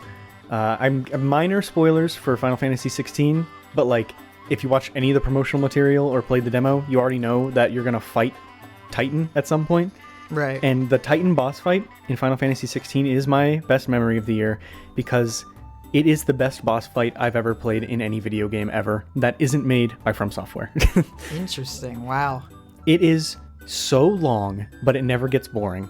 It has so many phases, but it never feels like it's too much. It's so cinematic. The music is the best song in the game, and apparently it's a reference to the song from 14 from Titan as well, so that's like an added layer of cool. It's so like quick time event type action, but you're actually playing it, and it's like an actual fight that you can lose easily in. And it overheated my PS5, and I had to sit there and wait while it restarted because it was so like graphically intense. It is just one of the best moments in gaming, best moment of 2023, and best boss fight I've ever played. I am excited. I'm excited to pick up 16 for the icon battles, and that's kind of it. There's a lot more good in 16. I know I talk a lot of shit about 16, but it is genuinely a good game. But I have to admit the icon battles are undoubtedly the best part of it. Oh, yeah. Well, I'm keeping my standards low because if I keep them high, I don't think it'll make it. Yeah. And then I have to give a big honorable mention to the Old Gods of Asgard moment from Alan Wake 2. Because it single-handedly got me interested in playing the game and then made me want to play other games in the series to play that game. And then they did it at the Game Awards, and it was awesome live on stage. And then just before we went live here, I was like, I want to talk about this, but I don't want to sound like stupid for saying that this musical in a horror game made me want to play the game. So I sat my girlfriend down at my desk and said, here, play this game. And I loaded up the level for her, and she played it, and she fucking loved it, and now she wants to play Alan Wake 1 and 2 because of it. Like, it has a magic. Yeah. That, you know what? That's good. That just means their advertising works. But that's the thing is, like, besides, I guess when they did it at the Game Awards, it is, like, public, but they kept it a secret. Like, no one knew that was going to be in the game until it came out. Right. And it's just like a 15-minute musical smacked right in the middle of this survival horror game with a song that's actually good. And it's just so funny. It's Is it really so funny. that long? Yeah, because it's like, remember when they did it at the Game Awards, they just kind of like played it straight as a song, but there's like guitar solos in between each verse to make up for the gameplay segments that make it really long. Oh, that's funny. It's just so good. I can't believe they did it. They did a musical in a horror game. That's just crazy. I love it. They did a musical in, what is it? Get Out of Hell, didn't they? Yeah, but you know what I mean. Yeah, I just wanted to bring that up. Okay, so let's see. We had Ending of Fight Night and Final Fantasy 16. Let's do Biggest Snoozer. Who's the biggest snoozer in the class? Biggest snoozer in the class, Fire Emblem Engage. Damn. Okay, that's the game that I was surprised didn't make it on your top 5 of 2023. Was it just that bad that you were like, I can't even grace the list with this? It was just not good. Wait, why would you think it was on my top 5? I didn't like it. Because it was top 5 of 2023 and you put a game from 1992. That's why I thought it would be on there. I would rather award a game from 1992 than Fire Emblem Engage. To be totally honest not with that you. old game is old. I just, whenever you were doing best games that came out in 2023 and you didn't start with Fire Emblem, I was like, where's he going with this? Yeah, because I'm not putting that on the list. Fire Emblem Engage is, it's not a good omen for me. As a Fire Emblem enjoyer, not a good omen. It is, I don't know how they made it like a Saturday morning cartoon, which is fine. It was like fun. You saw it happen in real time. I came back to the apartment. Yeah, you watched the crash. I came back to the apartment with the game and I said, guys, we're gonna play Peak Fiction. I was like, I thought it was gonna be funny. I thought it was gonna be really funny the whole time because I didn't know it was gonna be that long and that boring. But the first, like, I don't know, third is pretty funny. Like, it's like, you know, the gameplay is fine. The beginning of any Fire Emblem game is like pretty fun because it's pretty like reasonable and then the story is like stupid and silly. You're meeting all these characters, like, okay, cool. And then once you meet all the characters and like villains start trying to flesh out the villains, it's just so boring because the villains are so boring. They're just evil, and we just have to sit and talk about their evil plans for so long, and I don't give a shit about any of it. And the levels are so long and they're kind of difficult, but I'm not really interested in the gameplay because I'm bored. So I'm like struggling in battles, but I don't want to get better. I don't want to take time to get better. I just want to get it over with. It's a fucking mess. Damn. I bought Fire Emblem Engage because I still want to play it, but I'm not looking forward to it. You should. I think everyone should. Maybe not everyone. I think Fire Emblem, like big Fire Emblem fans, should to see what they think, because a lot of people love Fire Emblem Engage because the gameplay is so intuitive and it looks pretty and shit like that. And you know what? That's fine. It was not for me. Damn, that sucks. I interpreted Biggest Snoozer a little bit differently than you. Okay. I thought of Biggest Snoozer as best game to play in bed, to fall asleep to.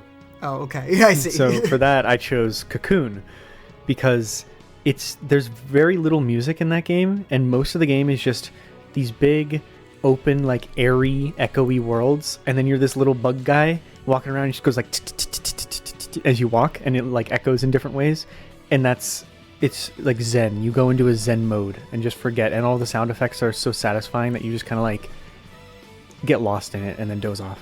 You should stream it so we can watch you fall asleep. I'm No. so upset I didn't see that.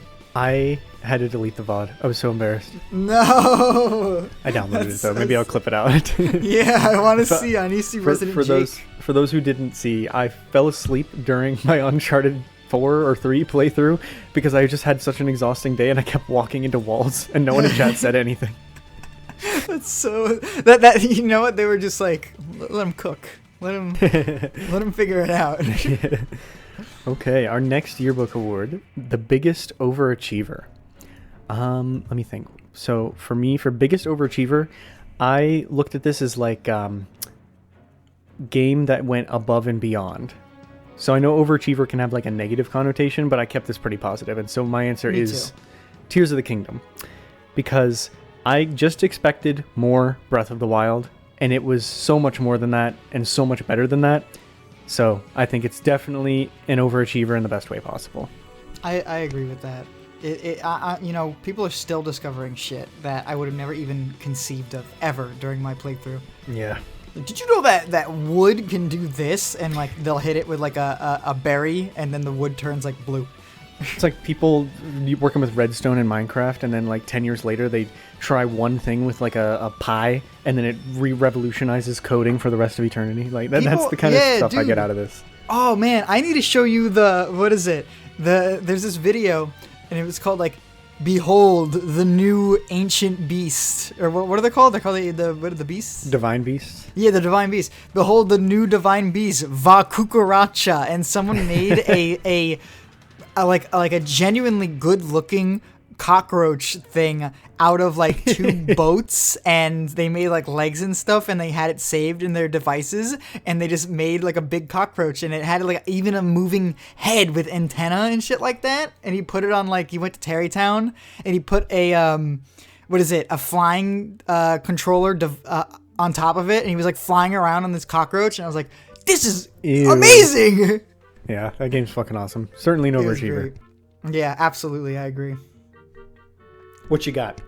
I'm not going to talk about mine much. It's Pizza Tower again. Sorry. Woo! Just because it's like super exceeded your expectations? It did. I can't get over the fact that I really did have such high expectations, and it still blew me away. I thought I knew everything about that game, and there was still something that I was seeing that was like, I was like taking in for the first time and seeing and being like, that's awesome. I didn't know that was in the game. That's awesome. And every single stage, there was something going on that I didn't know about, and it was great, and that's all I have to say. Cool. One for the books. Yes. All right. Next up, most likely to succeed. Who do you think is most likely to succeed in gaming? I think Persona 3 Reload is going to print money for Atlas. That is true. Do you think it's going to be good? I really hope so. I'm not going to say it is. I think it is, but all of the Persona games are good, for different reasons. And they're just remake. Like, this is the first time we're seeing a remake of a Persona game. And they're kind of going... What's making me feel good about it is that they're going above and beyond. It doesn't really look like this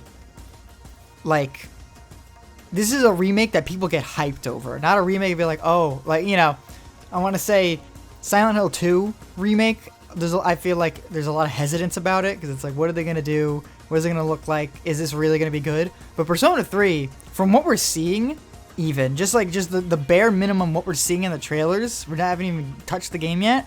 Everyone has been like, whoa, this is hype. This is really, really hype. And all they have to do is just make Persona 3 up to par with modern standards and the modern Persona mechanics, and then we're good. That's it. Absolutely. The yassification of Persona 3. Yeah, just yassify it a little bit, and then we'll be fine. And they've already kind of did with those completely out of nowhere makeovers for all the characters, like their battle uniforms. Like, holy shit! Why did they do that? They look so good. I was gonna say hot, and then I didn't feel good about saying that. I'm not really that excited for Persona 3 Reload, even though I thought I would be. I think it's because I haven't finished Persona 3 yet. Like, today, I woke up in a cold sweat when I realized there's only like a month until Reload comes out, and I'm not even finished with the third one yet. And I busted out my Switch and made sure it was charged and everything. That's really funny. I'm not going to play Persona 3 Reload on release, but you should get on that finishing Persona 3 boat, because once you get to, I want to say December, or like the end of November, something like that. How far into you with the game? I don't even remember, I'm going to be honest. I booted it up and I was in Tartarus, so I couldn't see what the map was. I believe I was at the end of September the last time I played, but I could be wrong. Once you do like 2 more months, then the game really starts. So you should get on that. Cool. Yeah, I will, absolutely. That and another game, Final Fantasy VII Rebirth, I just can't really get excited for them, even though I really should be, and I don't know why. Maybe I'm like worried if I put my expectations too high that they won't meet them, so I'm just not thinking about it. Yeah, I mean, I'm honestly not too interested about Rebirth. I will be when it's released, but you know how I feel about the Final Fantasy VII train. So yeah, but this is like the most Jake version of it ever, though, because it's a sequel to one of my favorite games of all time, and it's a Xenoblade game. Like, they've outwardly said that it's inspired by Xenoblade, and it shows. But I don't know, not into it. But my thing that I've picked for most likely to succeed is not that. It's The Last of Us 2 Remastered, which I know is kind of an embarrassing answer. Interesting. But I am so excited for this roguelite mode. Like, every day that I remember that it's coming, I just want to play it right now. It comes out in like 2 days. I know. It comes out in like 2 weeks, I think, or maybe like 1 week. I am so ready for it. I might even replay the campaign and go for the platinum. I know it's pretty tough, but like, I just love that combat so much, and I'm ready for the roguelite mode. Oh, it comes out on the 19th. Tough. Damn. Yeah, I'm really excited for that roguelike mode too. I just hope I hope they pace it well enough so that I can really just jump into a run like whenever I want, instead of like some roguelikes are super slow, like survival modes are super slow in the beginning, and it's just like not worth playing through it. So I hope they get the pace down right, and I hope they get those mechanics down right. I hope they add in, like, my dream would be that they add in new weapons just for the roguelike mode, because that would make it for like we have some more discoveries to make. I hope that they do something like that. Yeah, that sounds awesome. I hope they do that. I know there's like a lot of abilities, but I know what you mean.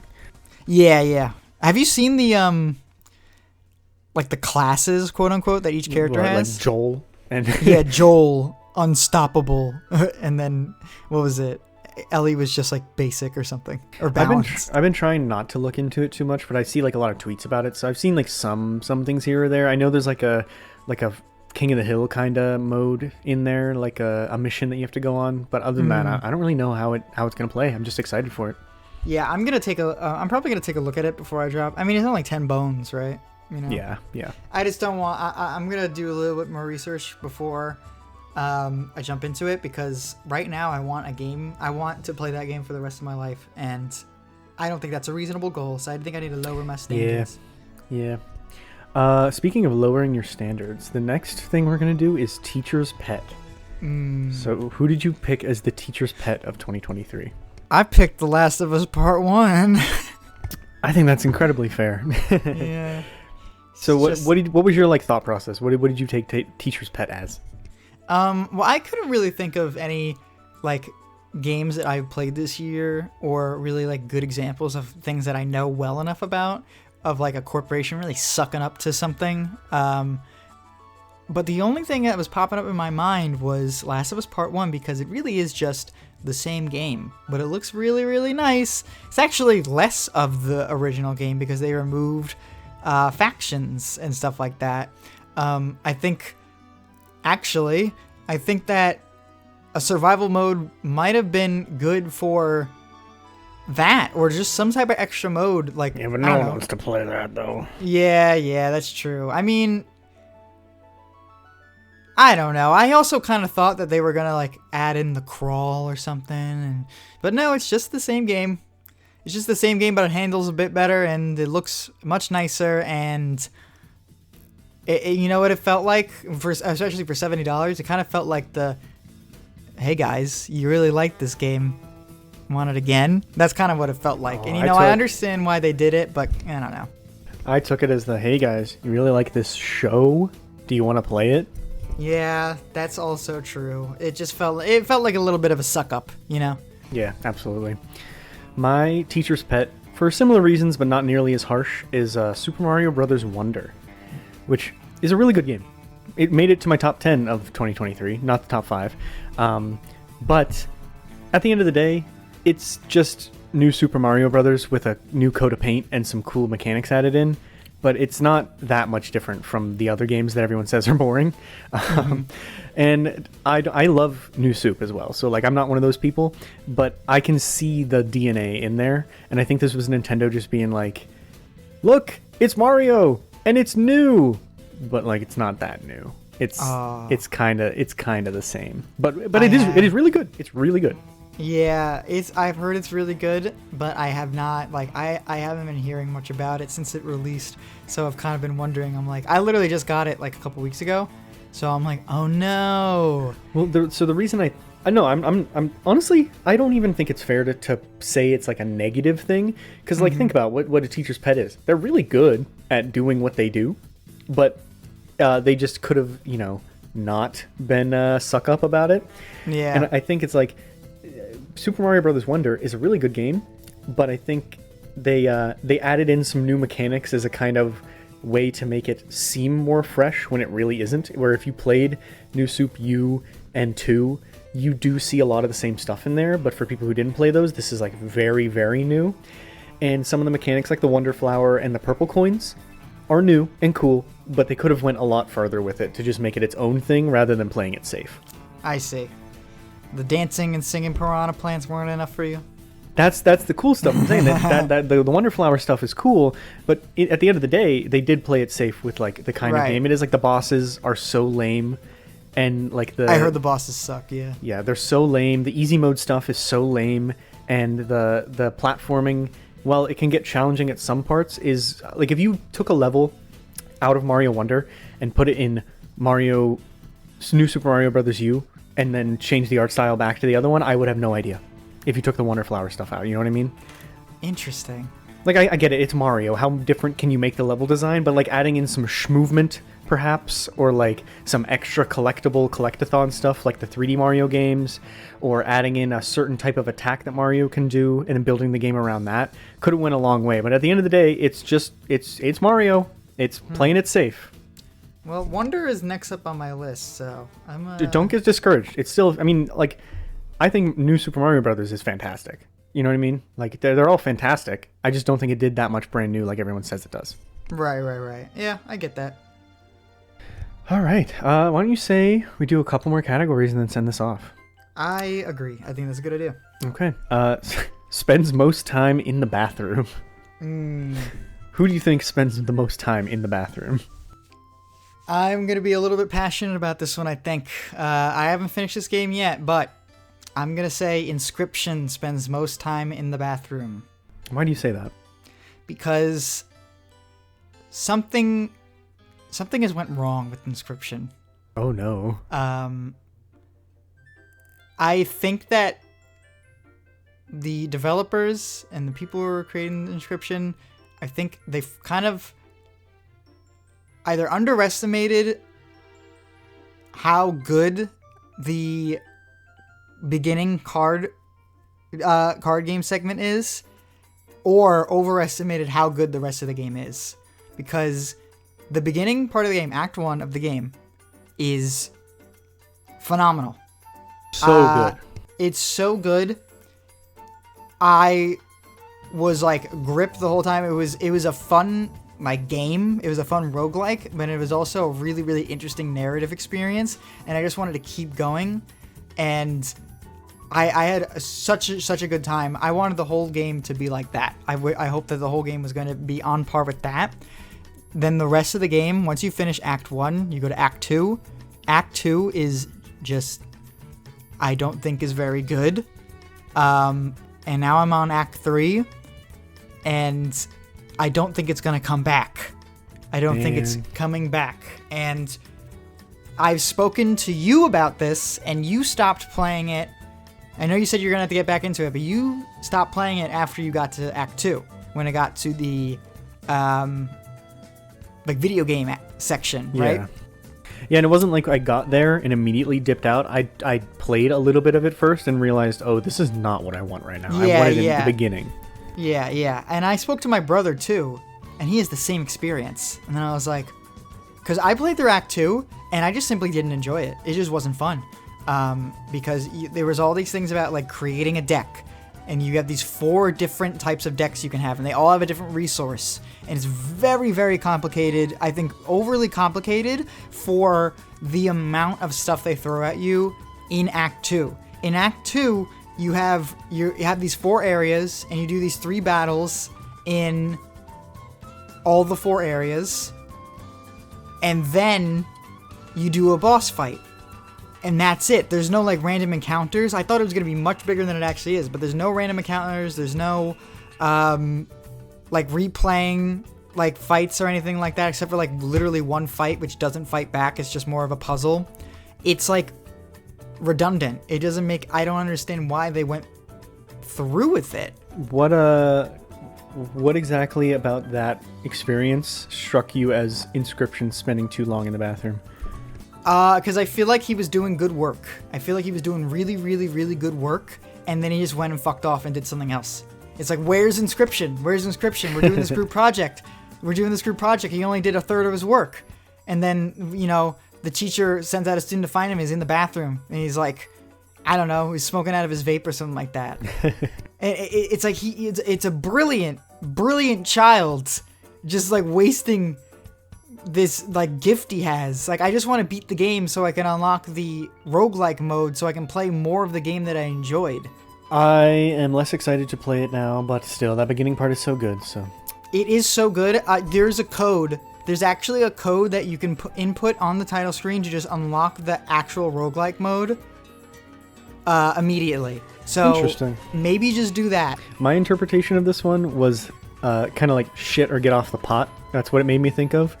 So my game that spent the most time in the bathroom in 2023 was Cyberpunk 2077. Because I've been playing this game for 3 fucking years and I just can never finish it. Oh. Like, I played so much Cyberpunk this year, and I feel like I barely put a dent in it because I want to do everything there is to do, and I've started the game multiple times. I played it at launch. That's how long I've been playing this game, and I just need to finish it. I've been stretching it out so long, and I love the game. It's a sometimes food.